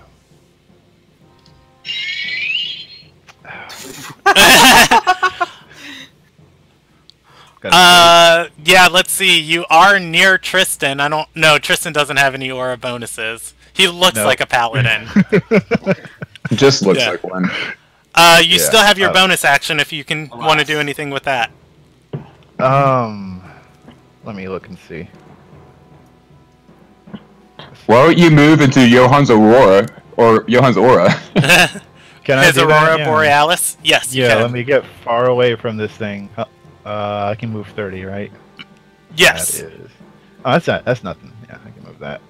Taking my bird with me.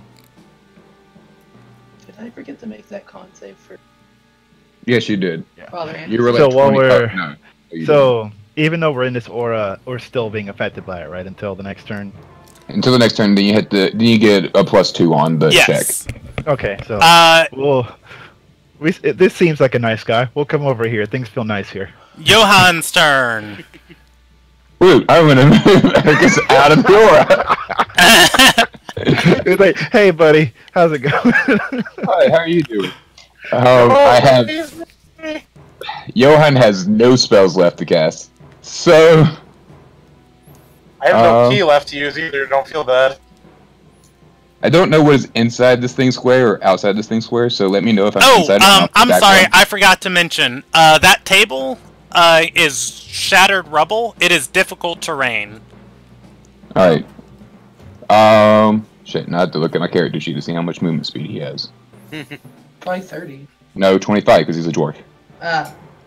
So I move... Where was I just at? You were... Yeah, you were. No, like, right I was... there. Yeah, you're One more back. one Right square there. up, right there. There you go. There you go. So I can only move half? Yes, you can move off of the table, and everything around it is not difficult terrain. Okay. So... Moving this way is... Excuse me. So moving this way is 10, right? Yeah, jumping off the table, and then you can jump off diagonally if you want.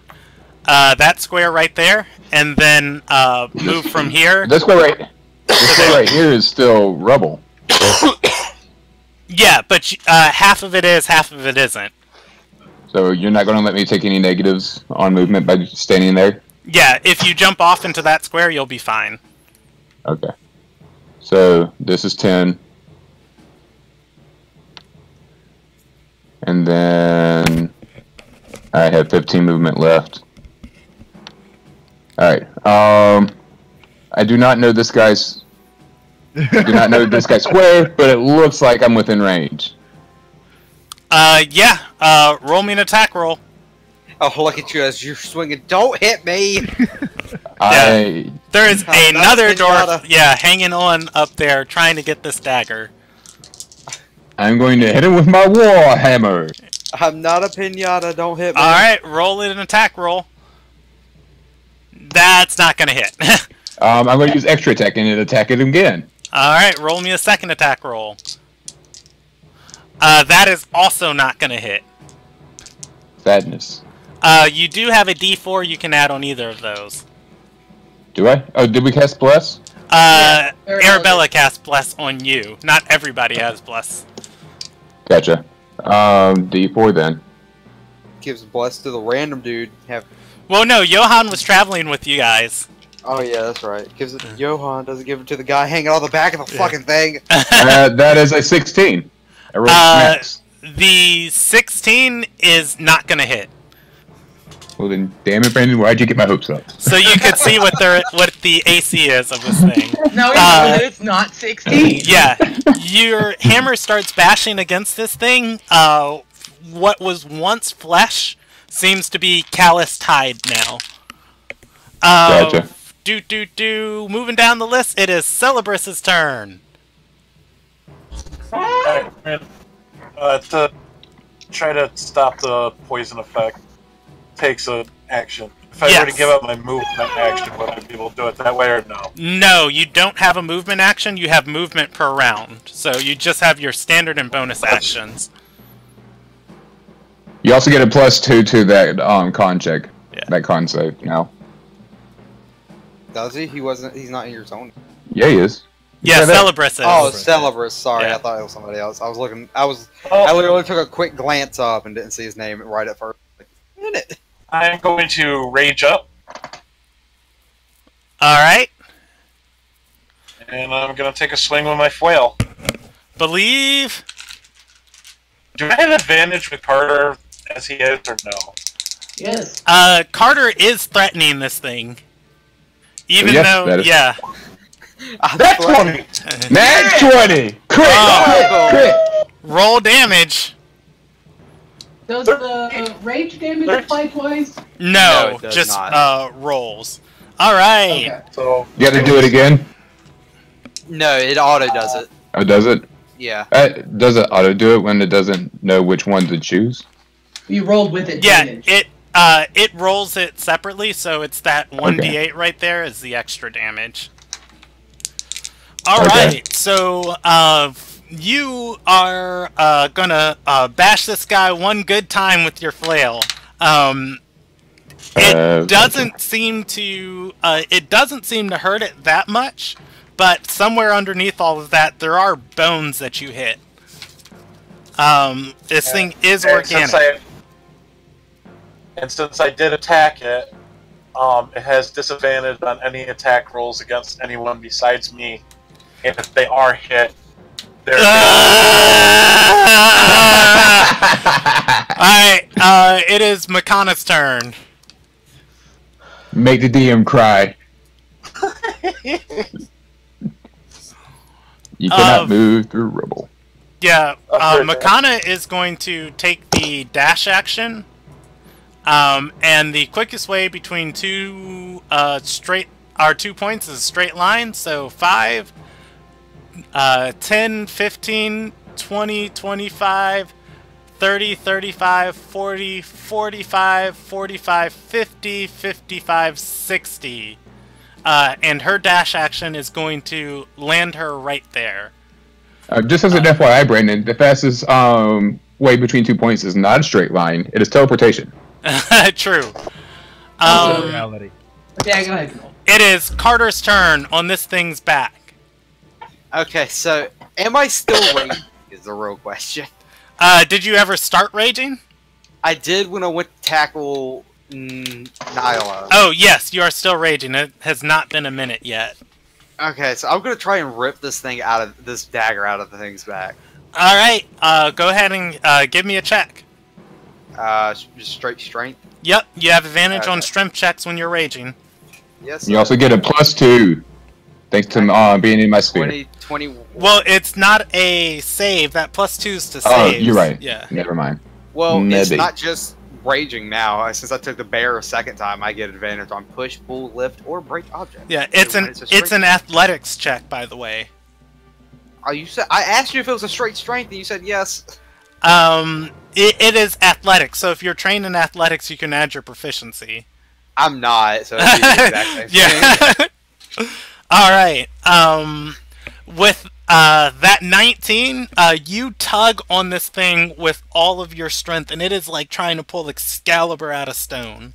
It does not come loose. God, piece of shit. Mhm. Can I kick it as a bonus action? You cannot. You can Damn, let I go know of I it and can't use the rest of your movement, or you can try and climb higher on this thing. That's exactly Smash what I its should head. do. Put it in a headlock. I will climb up a little bit higher, and I'll pull out my my great axe and my my shield here. Not just my great axe, actually. All right, I'm going to give you climbing speed equal to a third of your movement speed. Okay, whatever the third of a fucking 35 is. Thanks, Brandon, for giving me a 10. fucking There you go. fraction view. Oh, just 11. be easy. 11. Yeah, and 11.6. Don't roll give me roll me a dexterity save to try and hang on as this thing is thrashing about. You do have advantage on. You do have a +2 on that. I do. Would that also trigger my danger sense? It is not a well, I guess it is kind of dangerous being on this thing. Yes. All right, so advantage as Danger well. sense is an advantage on dexterity saving throws. Yes, that's what I'm making right now is a dex save. Yeah. Right. It Yeah. just says that as So, long as you're aware of 15, whatever. 16, If you can see it. And Yeah. I assume you can see the thing he's climbing. You hang on. All right, I'm gonna stay here. All right, so you just get up and Great give this axe thing a hug around its neck. Yeah, great axe. All out. right. Start chopping at the head here in a minute. Cool. So, This is gonna be entertaining. Rodeo Carter here. Everybody, watch out. all right, Ladies, it pack up is your vaginas and go home. Nyla's. It's Nyla's turn, and she is. Within stabbing distance. Yeah, she's 35 feet away.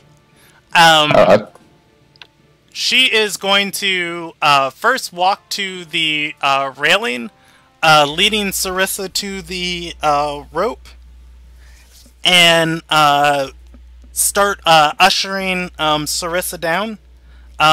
Anybody watching sees her give a small kiss, and Nyla says, "Hold on tight, I'll be down in a minute." Sarissa nods, and she is going to use the rest of her movement and move to there. Alright. It is...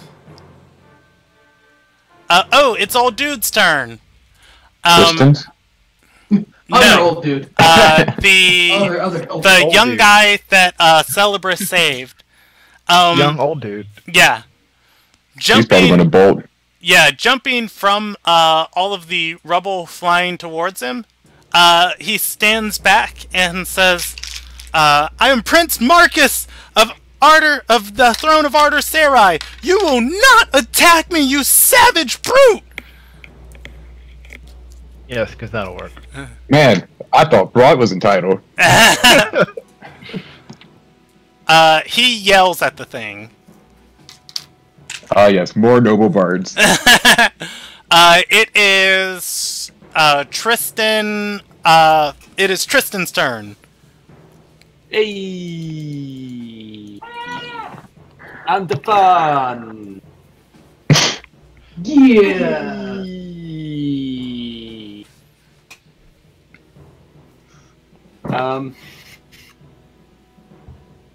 Okay. So this big thing, it's probably not vulnerable to hold person, is it? It doesn't look like a person anymore. Good to know, good to know. However, I always let you guys cast it and tell you the result afterwards. So you never know. Oh, I'm aware of what you let me do.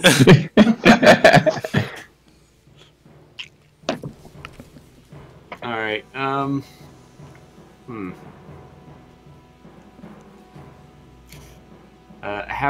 how much damage has this thing doled out? It missed its first attack, missed its second attack, and crushed a stone pillar in one sweeping arm.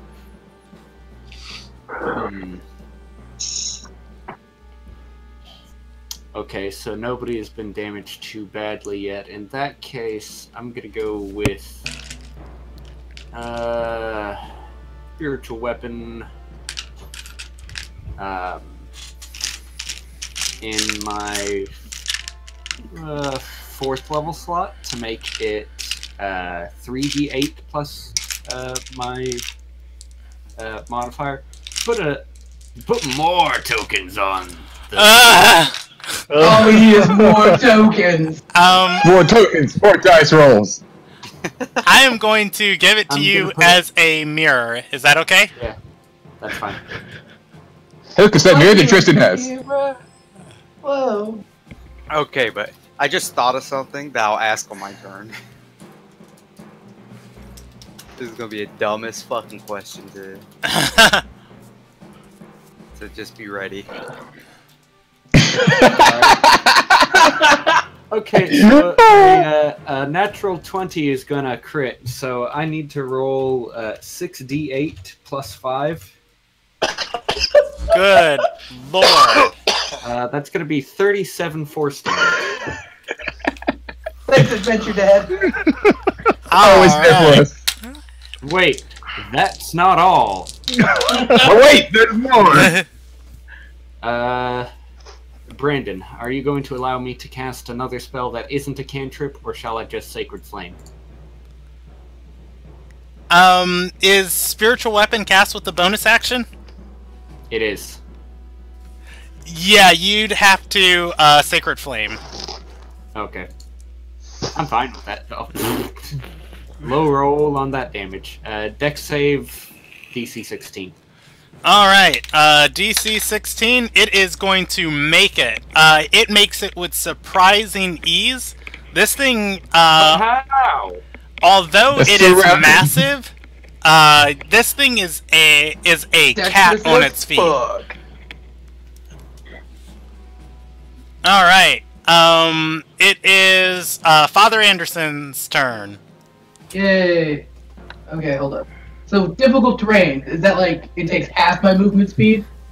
It is, double your movement speed to move through, so one square is 10 feet, is what it counts as. Monks might have a feature that they ignore difficult terrain. I think it's... I do not, but I can take Dad to the bonus action if I spend a key point? Yeah, it is up to you how you want to get there.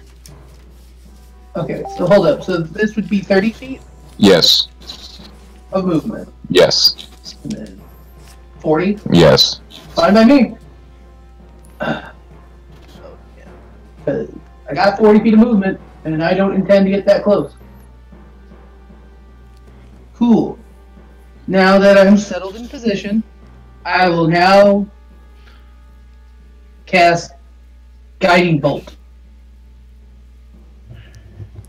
in the first level slot. Alright, is that an attack roll? Yes. Roll it. And then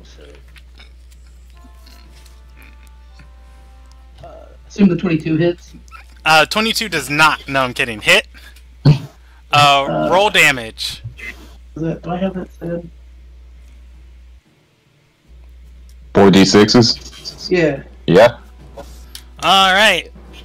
I don't add a modifier to that, do I? I don't think I have that. I don't think so. Alright. And then also, so we're all good. Since I hit, the next attack made against that target has advantage. Okay. And then I don't think I have a bonus action.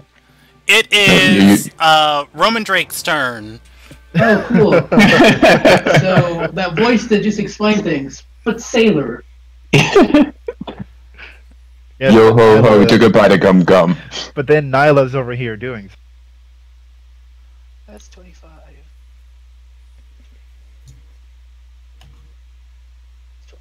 Oh, that's 25. But I want to get that close. Yeah, sure. Yeah. Sup, Paladin? Cool. So with my knuckles and their magical glory, I will make an attack.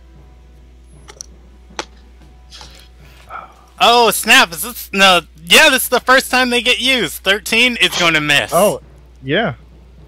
And then attack again for my extra attack. 22 is going to hit. I will use pushing attack. It is a size category. It is 2 size categories larger than you. Oh, so it's bigger than large? Yeah. Yes. Okay, so that just means that I only do damage. Say it That's all I again? really wanted. So all I do is damage. Okay. Because Yeah. it doesn't disqualify it, I just can't push it. Roll the attack roll and the extra d8.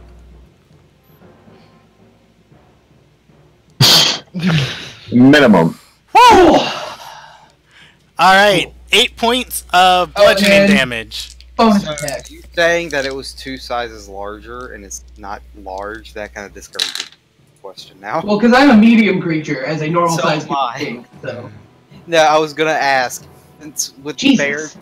with the second bear totem, and my lift weight and my max lift and max carry is doubled. Would it be possible for me to lift this thing and try to chuck it out with a fucking suplex? Alright. Oh, actually, wait a minute. I have advantage. I'm dumb. Oh. Well. I'll remember that the first attack that missed is just that, but I'll reroll this bonus attack. Doesn't matter. Alright. It is, bottom... Brock Brooks. Oh, yeah. Wow, I Don't almost forget forgot about about Brock Brock Brooks. Down there picking Yeah. his nose. It is Brock Brooks' turn. How can we That forget guy. about Brock? He doesn't have his name on him. Yeah, dude. I don't see it. I don't. Not to any of us, you don't. Oh, I see it. You nameless That's- NPC Looking out for down there. number one. That's all that matters. I'm pretty sure I am well within range without having to get any closer. I am. Go me. I cast Bane on it. Every time.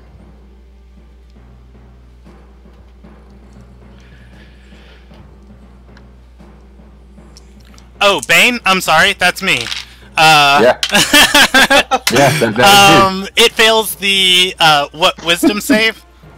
is it. Yeah. Yeah, it fails it. Alright, -1 d4 on everything it does. And plus 1d4 on like 4 characters. Alright. It is going to take a legendary action. Sweeping or not. Sweeping its arms at the man yelling. It is going to bring up, or actually it's going to raise its fists in the air and bring them down again, aiming for this man in the distance, and just barely missing Celebris. The whole tower starts to shake as it slams into the ground. This area of the ceiling, pieces begin to collapse inwards just a little bit over here. That is its legendary action. Top of the round, it is Veldrin's turn. And what is this dude gonna do? Tell me he has...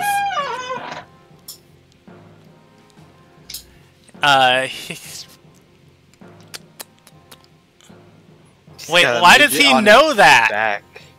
He's got a midget on his back. What is he gonna do? You're on his shoulders now? True. Does that mean, could I technically two-hand my great axe at this point? Mm-hmm. You got the balance and the song in your heart. Oh, the song is in my heart. I just don't know if I have the balance. That's the question. Veldrin is going to yell towards Makana and say, "Pretty lady, take that thing down!" and give her a bardic inspiration die, and also cast Vicious Mockery. It rolls a save and fails and takes the psychic damage. I'm pretty sure Makana would not appreciate one of her subordinates calling her a pretty lady. Veldrin's a former convict. That's Also, she's even met worse. Brock, right? So Oh, yeah, no. she's used to unsavory types. No, she's in love with Brock. I don't know what you're talking about. We still have to get drinks later. Broad. Arabella is... Oh man, Arabella has so much she can do to this thing. You guys, Sam built her character for damage, but everything is around it. There's some open That's the spots down by the thing. spiritual weapon. Arabella made her character for damage. We don't get into combat ever. I feel you. Like, we've probably had all 3 combat sessions since I joined. I'm just excited this isn't Kron. It's not Kron, right? Surprise! I mean, we still have Oh, Rock. shit. I forgot again. I never made that con save for... Oh, yeah, everybody who didn't make it's been rolling with disadvantage, by the way. So, I'll keep up with that. That's my bad. Bam! God for that nat 20 when I first walked in the room. It's an action to... it's an action... I never made it in the first okay. place. I made it for Roman and then forgot. An action. Oh. Arabella is going to cast Scorching Ray at this thing in a 3rd level slot. PTSD. Shooting 3 shooting 3 Scorching Rays at it, and 2 are going to hit and find their mark, dealing 20 points of fire damage. Holy shit. And noted. This thing with Carter still on its back is going to start swinging its massive, long, muscular arms behind its back, trying to get Carter. It has disadvantage because it's not attacking that one dude. Well, as it's swinging, it is stumbling backwards, rushing rapidly towards the other pillar here, smashing Carter against it. It is Would I get a dex save with advantage because of danger sense? It is a dex save to try and swing around to get out of the way of the pillar. Alright, well, let's figure this out. This happens suddenly, by the way. 11. Woo. It smashes you into the pillar. You take... Damn, Bless would be useful now. Oh...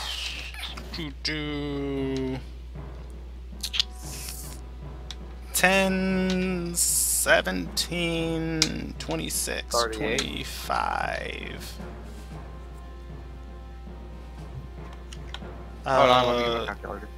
Because I don't feel like doing math today. You take 31 points of bludgeoning damage. Holy fuck! Okay, Ooh. here, hold on. So 15. Yeah. As you are smashed into this thing, you are off of its back and just kind of in the rubble of what was this pillar. The pillar is broken. I see what Brandon's trying to do, and I don't like it. Yeah, I did too. After the second one's gone down, I figured it out. I think I might be going down with Pretty Lady over the wall there. Brendan, Yes. if It is Urkus's turn, by the way. hold on, if it ran that way, doesn't that mean it invokes attack of opportunities from like? It does. Everybody? Yeah, everybody can take an attack of opportunity against it. Makana was out of range. Yeah. Would I still not? I have disadvantage because I'm poisoned, but would it balance out because he was still technically Flanked. threatening it? Yeah. The moment he moves out of your range, yeah, you would. When it triggers, you would have advantage. The 25 is going to hit. Yeah, Roman would be able to hit. The spirit weapon doesn't have reactions. Oh, so I did hit with my 17, or did I need to reroll? The 17 did not hit. Okay. Wait, did I have advantage? I got confused there. You did have advantage. I did? Yes. Reroll. Nope. Never mind. Okay. So I did 10 with my foil. I did 8 with my Warhammer. Alright, 8 and 10. Okay. 18. Alright,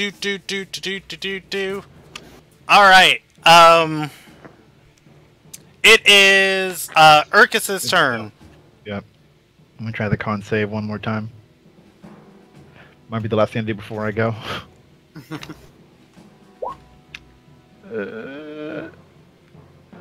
You said it had to be a 17, right? Yes. Yep. Damn. Urkus is just sitting there like, guys, I don't feel so good. Gonna puke. Gonna puke. Luckily for me, I've encountered this thing before. I know what it feels like already. Okay. Oh, sitting in my room. Alright, so it's broken. Those two towers have been going in a circle. Let's see.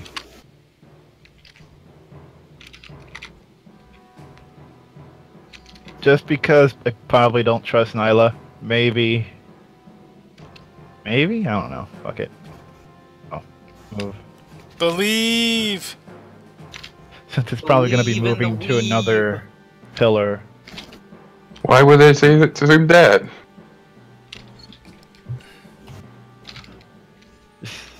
Going over here, and that's going to be my turn. Getting away from it. Alright. Do you want to have your bird do anything? I mean, you could probably attack, but he can't make it there. Get ready to take his eyes out. Alright, it is What eyes? Johan's turn. Does it not have eyes? Feels like it has eyes. It Johan's has turn. eyes, they are blackened. It's like, I was kind of imagining some kind of like demonic Attack on Titan thing.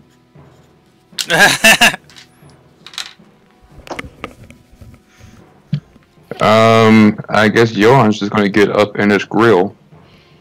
You do you, Yeah. buddy. Alright, Brandon, I'm going to be heading off. Alrighty. Yeah, so I'll leave Urkus in your hands. Alright, he And will be swing it dead with by my the next time you warhammer. see him. I'll see what happens. Alright. I'll see you Alright, guys later. fun session, Ramon. See you later. Right. Yeah, I wish I could have stayed, but I had other obligations. Isn't that what advantage? I'm still flanking. It is advantage, you're right. It is also a plus D4 because of bless. Carter is no longer, by the way, on this thing's I'm not back. on this. Yeah. back, but I'm still flanked behind it. Yeah, let me... You are right there. I can't put you... There you go. Close enough. Whatever. Alright, so flanking makes that a 23. 23 is going to hit. Roll damage. I did 3! Nice. Nice. Extra attack, I get attack again. That's at 18. Alright, the 18 is going to hit. Roll damage on that. 10. Alright, as you pound away at this thing, you're noticing its flesh is starting to bruise. If it had a flowing blood system, you'd probably assume this was as close as it was going to get to bleeding. Cool. It is Celebrus's turn. I had to think for a second. I was like, is that me? No, that's not me. Okay.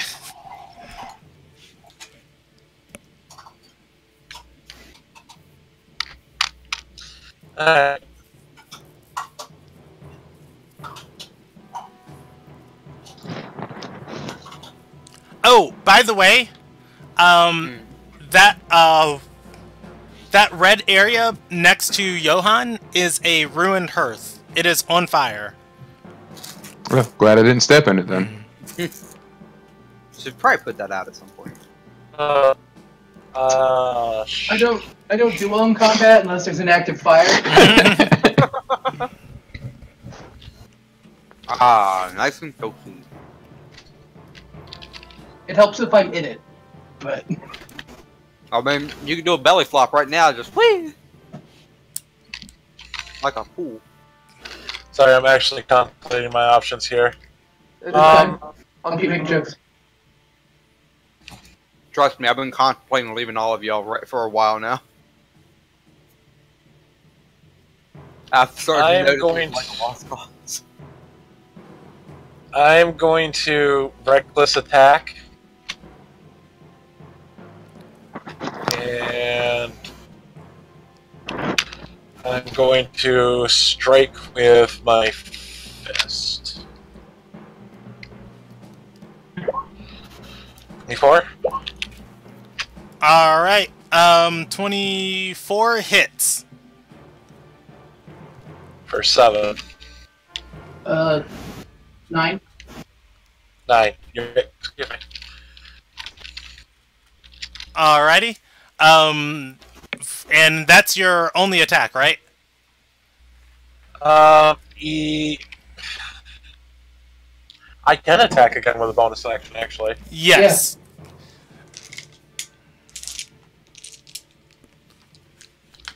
I just can't do 2 attacks. No, yeah, it's hand 1, bonus action, hand 2. Trust me, I live my life. Hit, roll damage. 8.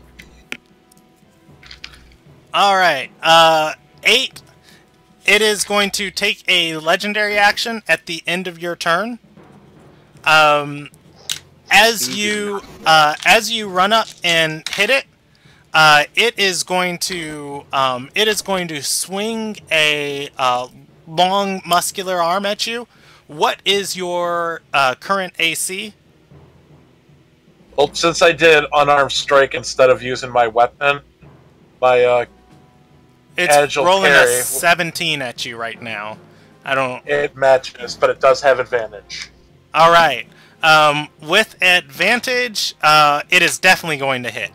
All right. That one was down to the wire. It has been rolling like 1, 3, 2, 4, and then I was like, It's finally, also Bane. a Does 6. that matter? Oh yeah, he also has Bane. It takes a minus D4. It would have mattered before, but it doesn't matter on. It doesn't matter on the second roll. Oh, okay. Oh, legendary actions, it doesn't affect it. No. No. It had advantage. Yeah, it had Second advantage. roll is like Gotcha. for sure. Yeah. It's been rolling super low. That one was actually close enough to touch, is why I asked. But anyways, damage. Hey, it hit! Finally! It hit! It hit! Yay! No. No, rolling the 10d6s. It raises its fist above its head and crashes them down into the ground on top of Celebris. It deals 21 points of bludgeoning damage. So 10. Yes, 10 points of bludgeoning damage. And roll a strength saving throw to not be left in the rubble underneath this thing's attack. Hey, I got +2 to that because of I'm proficient. You do. So 14. 14 is not going to make it. You are prone. Then I'm going to use my inspiration to make that a 24. The 20. Well, I already told you the result. Oh, you have to tell me before the result. But you are left on your back underneath this thing's attack. You are in a depressed square. Ow. Why don't you send that square to therapy then? It is. I forgot where we were in the turn order. Oh, Makana. Oh, that is me. All right. Makana is going to charge at this thing with her sword in hand, hacking at it, and she is. Let's see. I got her rolls on her sheet. I pray I do. Alright. She is going to roll a 25 at this, and that is going to hit. And she's got smites. Good lord. Alright, she's Yay, paladins! I know, right? She's gonna deal... Is that the right amount of damage? 3, yeah, 5, 2. Plus 4d8. Alright, she is going to deal 10 points of slashing damage and 30 points or 20 points of radiant damage. I weakened it. At this thing. Taking a bonus action to cast Branding Smite, and then once again swinging with her next attack. Oh, whoops, that's not the right thing. That's rolling damage. Alright, a 20 is going to hit. Branding Smite, does that? Yeah, cast at level 2. 8 radiant damage, plus another smite.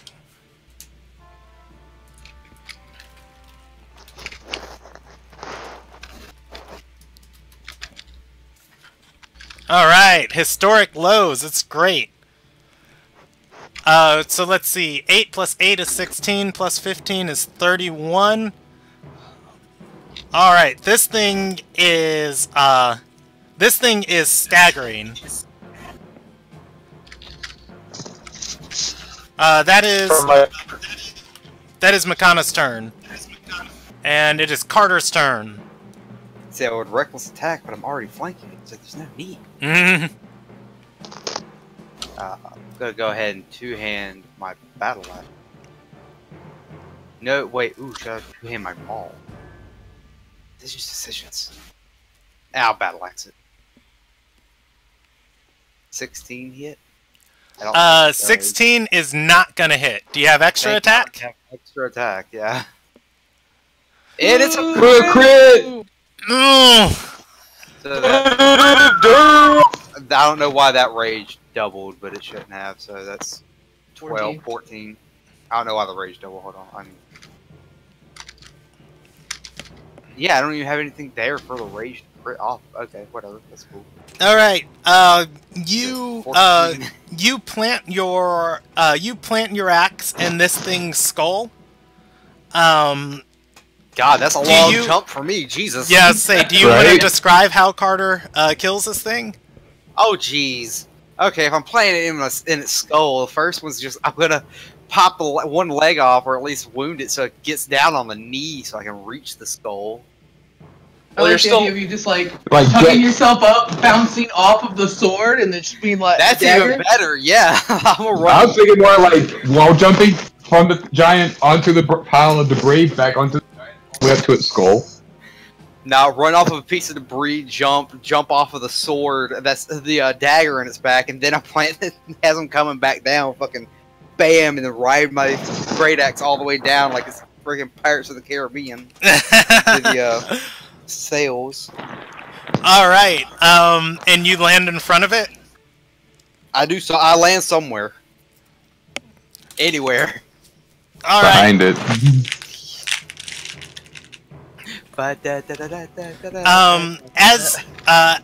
As you do, this thing crashes to the ground in a just tumultuous. It is gotta roll against. It would, wouldn't it? All right, well, let's see. What is that? 13, 14 points of. All right. It crashes to the ground. As you ride it through its death throes, and everybody for a moment is just like looking at Carter in awe.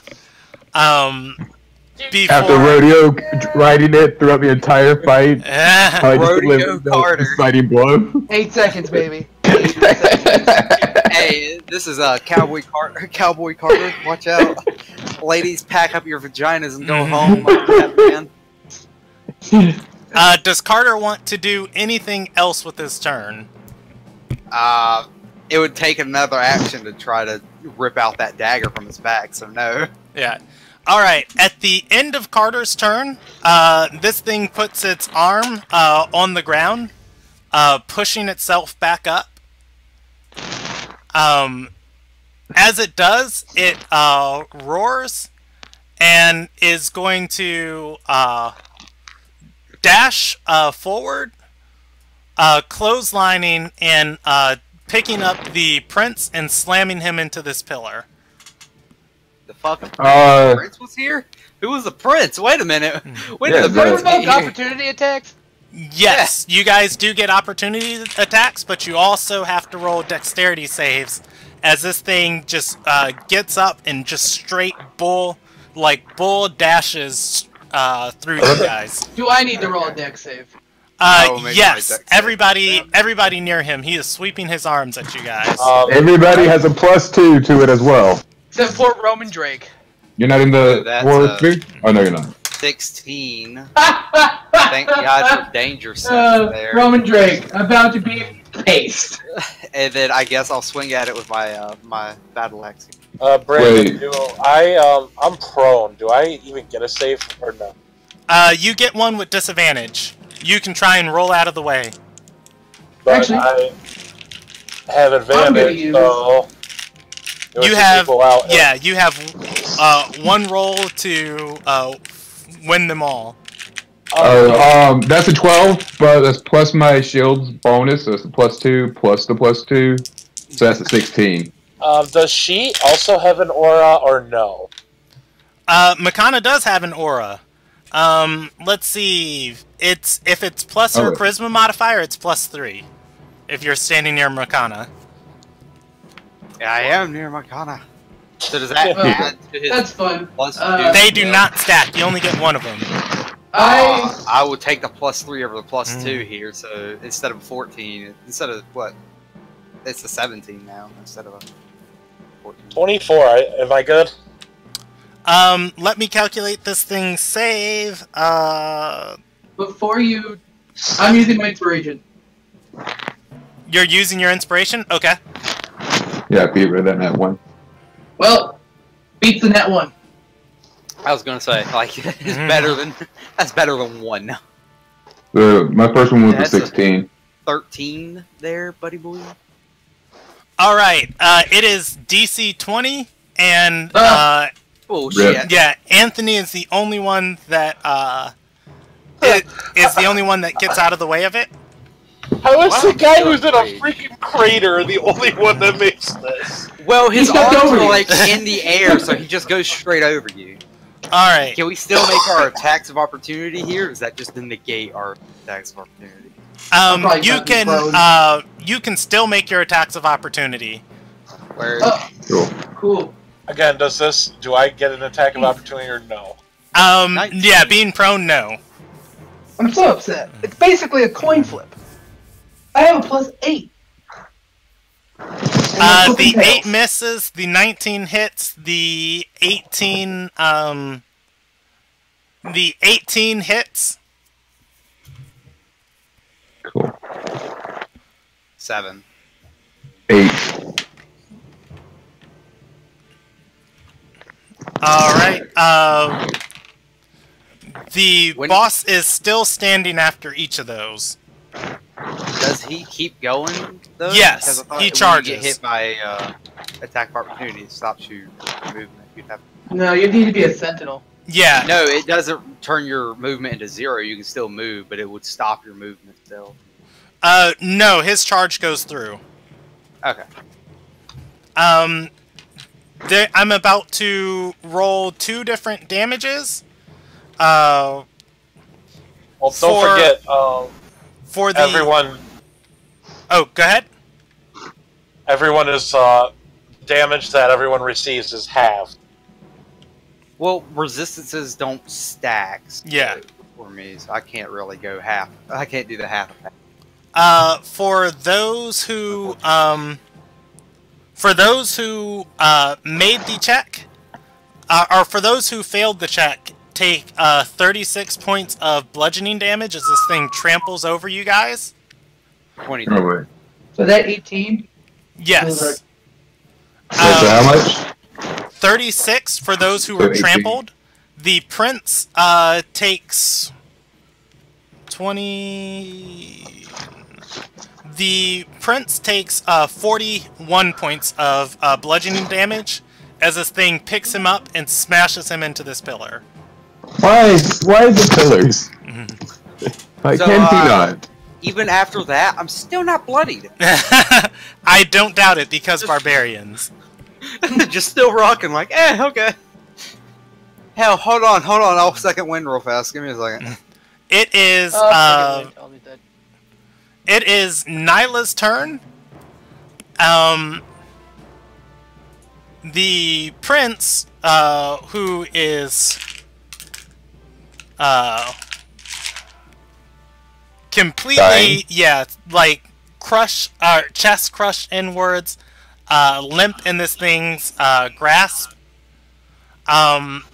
Nyla is going to swear, and then turn back around and continue what she was doing before. Get you on the rope in GTF only? Yeah, she's just like, F this. Can I Alright. say something as a free, like... Yeah, in you between can. turns right now? Can I just say this is a fucking... I'm gonna say to everybody, this is a lost cause, right? Like, can we just get the fuck out of here? Y'all have the candle. That's the only way y'all got up here before we did. Like, Candle's can one we- use item, Only bruh. used the thing once. Is it only one use? This is bullshit. I say we go out the fucking window with them. I think I can survive the fall. I don't know about y'all, but I think I can make it.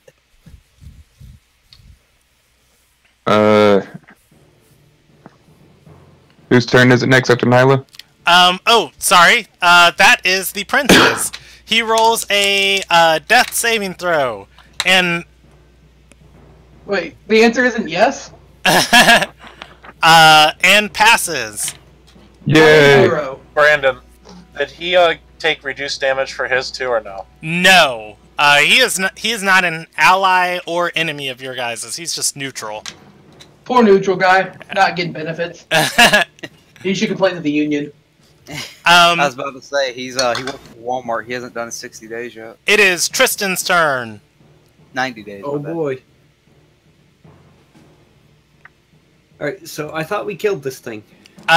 You did, and then it got back up. That's no bueno. Yeah, I know. I'm saying get the hell out of the window, but you know.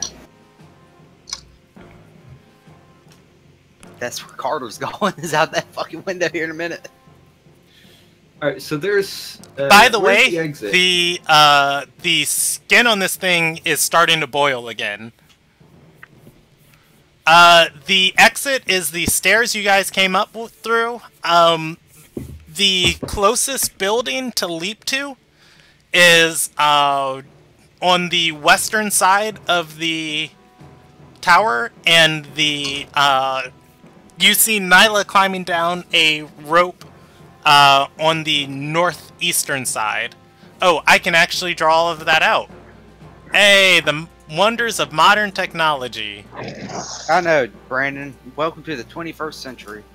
So, here's a question. We read up on what happens to people killed with this thing, right? Yes. And are we pretty sure that this thing is over? Well, I mean, considering the fact that it has the knife still in its fucking back. Oh, we didn't remove that? Oh. No, I could. It won't come out. I gave it a good tug. It's not coming out.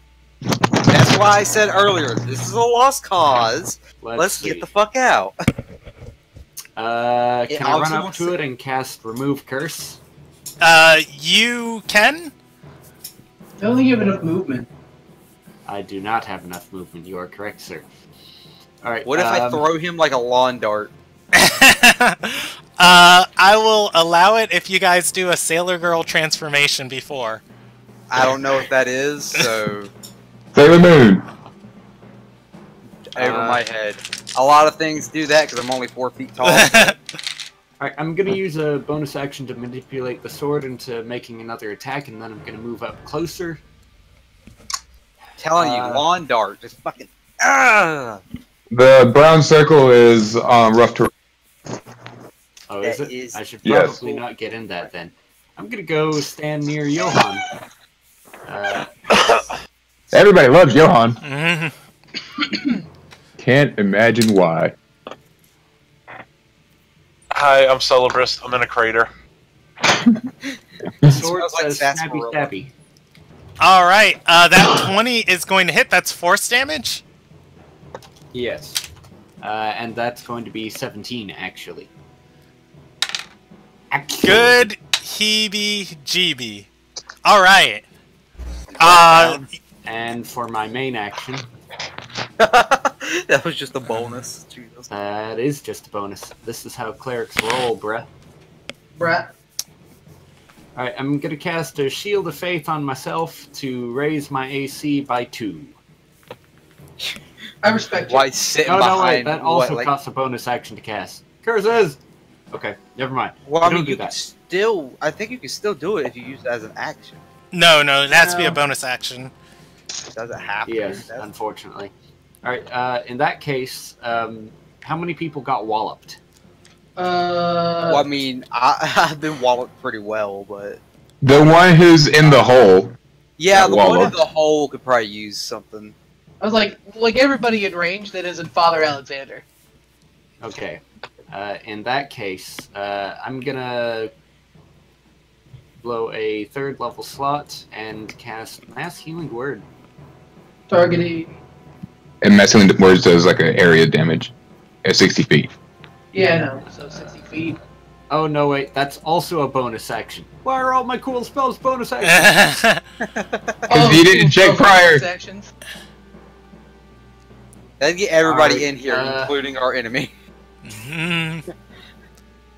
Okay. Hey, thanks for healing the enemy. Thank you.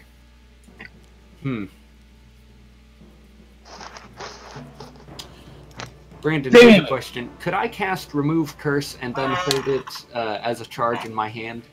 At your touch, all curses affecting.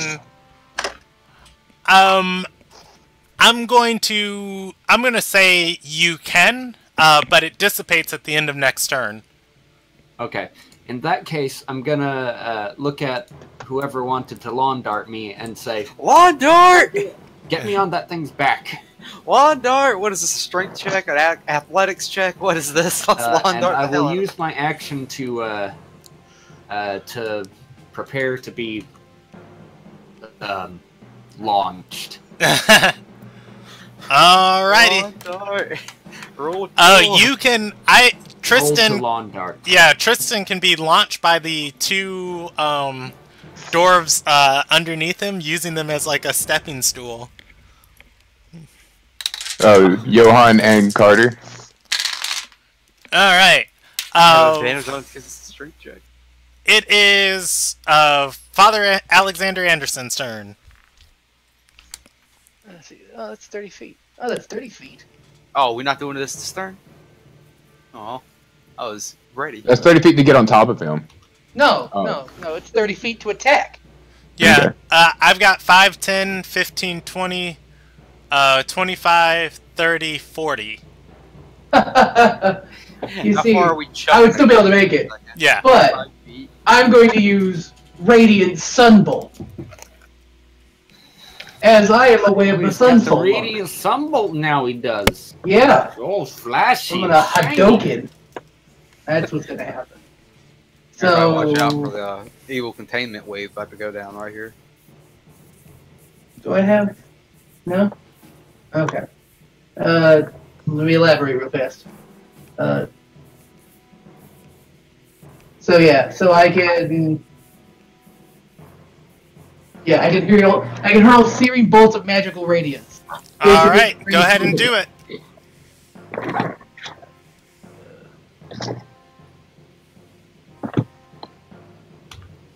And then... So that hits. Yeah, what? That's a spell attack? It's a ranged attack. It's from the Xanathar. It's It is a ranged spell attack. Sun Monk, Sun Soul. Just that matters. It Oh, is- okay, yeah, Yeah, I right. see. Okay, you're good. I'm just making sure you're using the right check, but yes, you're good. That hits, roll damage. So if it matters, it's actually radiant damage. Okay. As the bolt collides into him, the abomination is slamming the corpse of the prince over and over into this wall before the bolt collapses and he falls forward. For all intensive purposes, it looks dead. I don't trust it. Last time I don't trust it either. got up. So what should I really What pull would the... be- Can I push it off the roof? Why not pull the dagger out of his wait, back? Let's wait till we pull the dagger out, and then we can Or- throw it over the cliff like a goddamn what is it? A transformer? Yeah.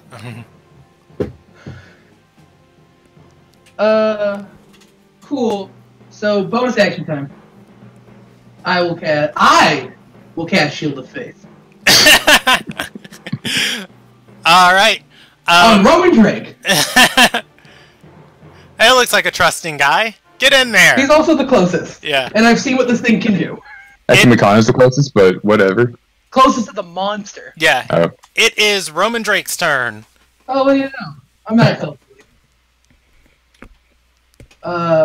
Okay, so I'm definitely within range. Yeah. And this thing down. The right eye of Sauron sees the skin is still boiling on this thing. When did your psychic get here? or the left, I'm sorry. It's still bleeding? Yes. It's bubbling. As you are looking at it now, the dagger is more of a faucet, and blood is flowing through the gold veins of the dagger and drizzling out the pommel. Mark is going to shout as a free action to say, "Pull the dagger out of his back." It's lube. It'll come out easier. Okay, so I'm going to try and pull the dagger out. So just a strength check and athletics. It doesn't actually. Alright, it is a... Unless I can use my acrobatics. It is...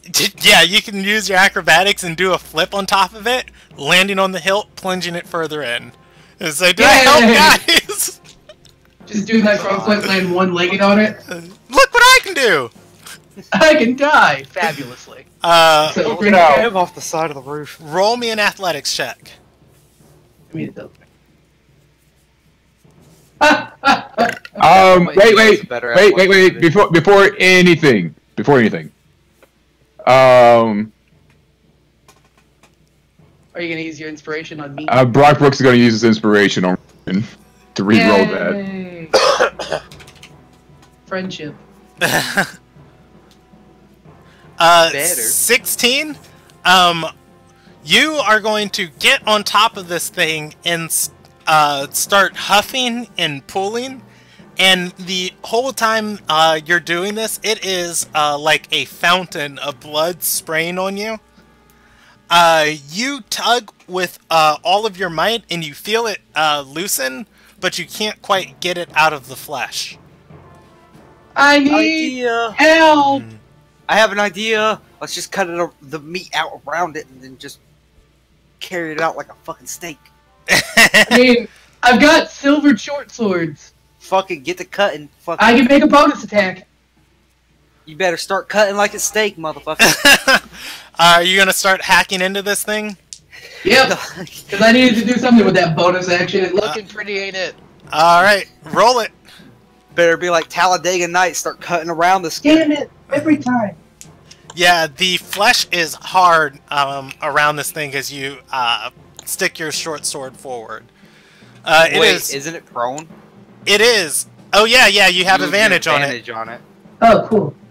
A final chance to rend it. 20. Go ahead and, for arbitrary purposes, roll me damage. Nothing's ever arbitrary. Should I add? No, it's too late. Whatever. Alright, yeah, for the small section of flesh you cut out around this thing, you're rolling with Dex, by the way, too, right?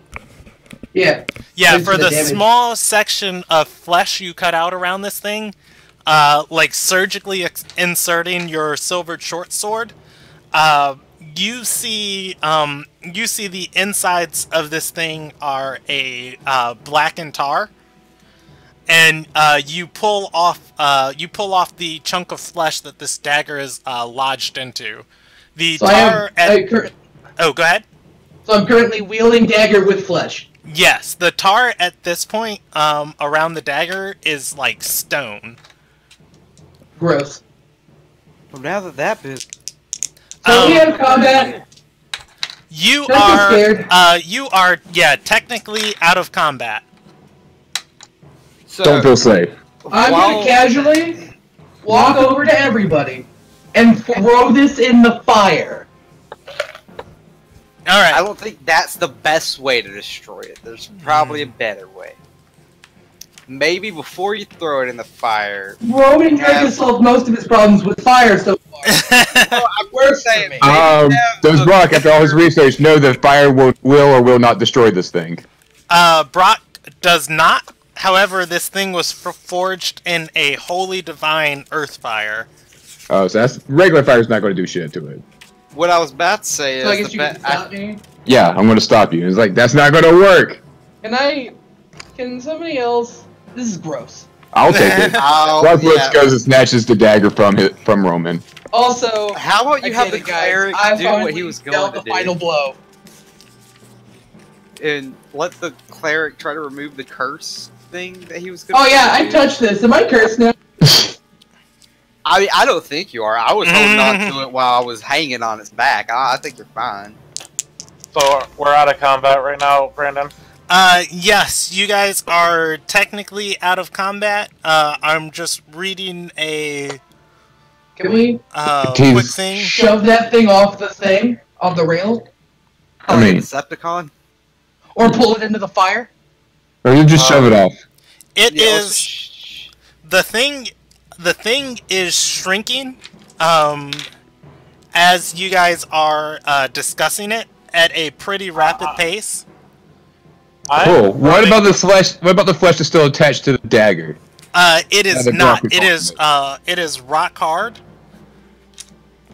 And I don't like the word choice I chose. Like me. I know, right? Like me after getting that kill. Can Brock take this slab of meat off of the dagger?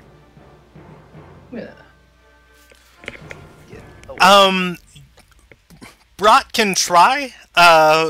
Be that as it may, the dagger seems that it is lodged in here. As Tristan though casts remove curse, the flesh around the dagger melts. Okay, cool. I'm going to start sprinting towards Nyla, who is still trying to escape. And I'm going to be sprinting toward the prince here, who had his face smashed in.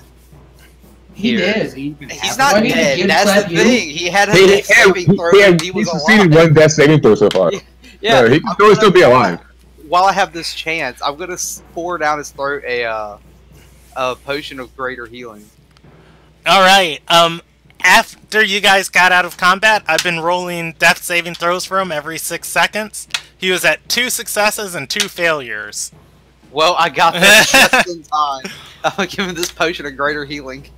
Alright, you can go ahead and roll those dice. What is that, 44 plus 4? Yeah. Or something like that. Let me... I'm pretty sure it's 44. Yeah. Man, how far down is Nyla right now? 16. She is a decent distance down this tower, as she has been sliding down the rope. You can look out and see her on a... You can see Sarissa waiting on a rooftop below in her cloak, and Nyla near moments from joining her. I'm going to take the battle axe and cut the rope. Johan's going to shout, "No need to do any more violence. They're peacefully walking away." So the prince recovers 16 HP here. All right. So if Celebris cuts the rope, Nyla falls the rest of the distance. She does, however, land on her feet, sliding down the rooftop, and catching her bearings before she goes off the edge. Wait, what's up? I just said what a champ. Oh, okay, yeah. She looks up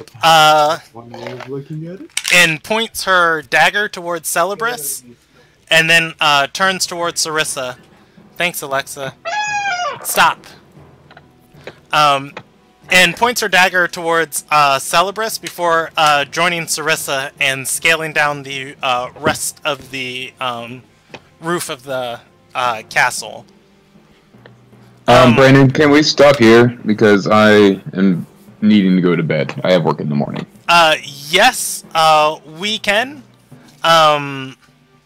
The rest, we can handle in text. The final scene you guys see over the Capitol, though, and I did want to describe this. You guys are going to see in the distance between the other trails of smoke, you're going to see a beam of fire zipping around the southern part of town, being trailed by 2 others. They do not shine as vibrantly as the beam of fire does. You can also see the other 2. Burning sections of town. Seen from this distance, the riots that are breaking out over there. More appropriately, each one is at... I gotta zoom in on my map. One is at the Nakart Keep. Another one is at the barracks, Storm's Nest. Another area that is rioting is in front of the Nazaram Embassy. And the final area that isn't the Sage's Tower, you guys see coming up from Aline, across the river. And we will end there. Yay! Woo! We didn't die. I know. Yeah. So I guess I just acquired a deadly weapon. No, I did. No, the cursor's removed on it. It's just, I believe, it's probably just a dagger at this point. I'm pretty sure it just needs something new to stab. Brock has that dagger. No, you didn't take it from me. Yeah, I did. No, you Yeah, you did. Yeah, I did. I don't get to keep all the cool stuff. And this is how it begins with the ring. No, cool. Everybody gets cool stuff. So Tristan gets to keep the bear, I get to keep the bronze piece. And Jordan gets the dagger. Well, Tristan has the bronze piece right now. You gave it to Yeah, him. you have to give that to me too. So. I need to sleep. Oh gosh, if Tristan would have been crushed, man, with the bronze piece on him, I don't even want to think about it. I'd just be dead. Yeah, I would just open my arms and embrace the muscle monster. yeah. Krun coming out, just being like, "Haha! Oh, wait, you guys replaced me." I want I mean, to if you say, help us kill it, you can kill me. I want to say that fight did not go anywhere near expected. I was thinking like the last thing I thought was gonna happen was I was gonna ride the fucking monster back for half of the fight. Okay, that was the last thing I expected. Well, by the second round of combat, which will happen if you have, let me look at the turn order. 1, 2, 3, 4, 5, 6, 7, 8, 9, 10, 11, 12, 13. 13 things hitting one person. You guys were at 211 points of damage after Makana's second smite. I was about to say it, because I have 242, but that includes the stuff we did after it got back up. And then I was not keeping track. JD also knows my favorite feat for monsters in 5th edition is Undead Fortitude. If you don't kill something with the proper type of damage, it just keeps getting back up. Undead Fortitude? That's like, it drops after, Smite. No. After, well, that potentially, but after Father Alexander hit it, because radiant damage doesn't trigger it. Yeah, that was dead.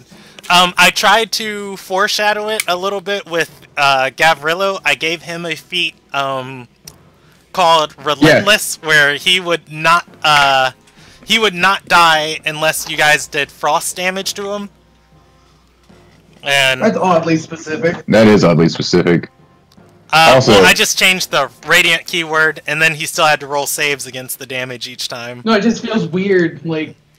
Well, I figure frost damage, fatigues you. If you're moving against the cold a lot. I like it. Yeah, he was just like, I just really want to kill somebody. It is the fire of my heart that is keeping me going. So, Brandon, I gotta know, did you actually expect anyone to stay behind and fight him? I probably expected the entire party. I expected everybody to stay behind and fight him. What I did not expect was that... Well, yes, he had insane damage output, and if he... I know, when he hit you with 30-some-odd damage in one swipe, yeah. If he got 2 bleeds off on any one person, they were going to lose a limb. And, have to have greater restoration to get it back.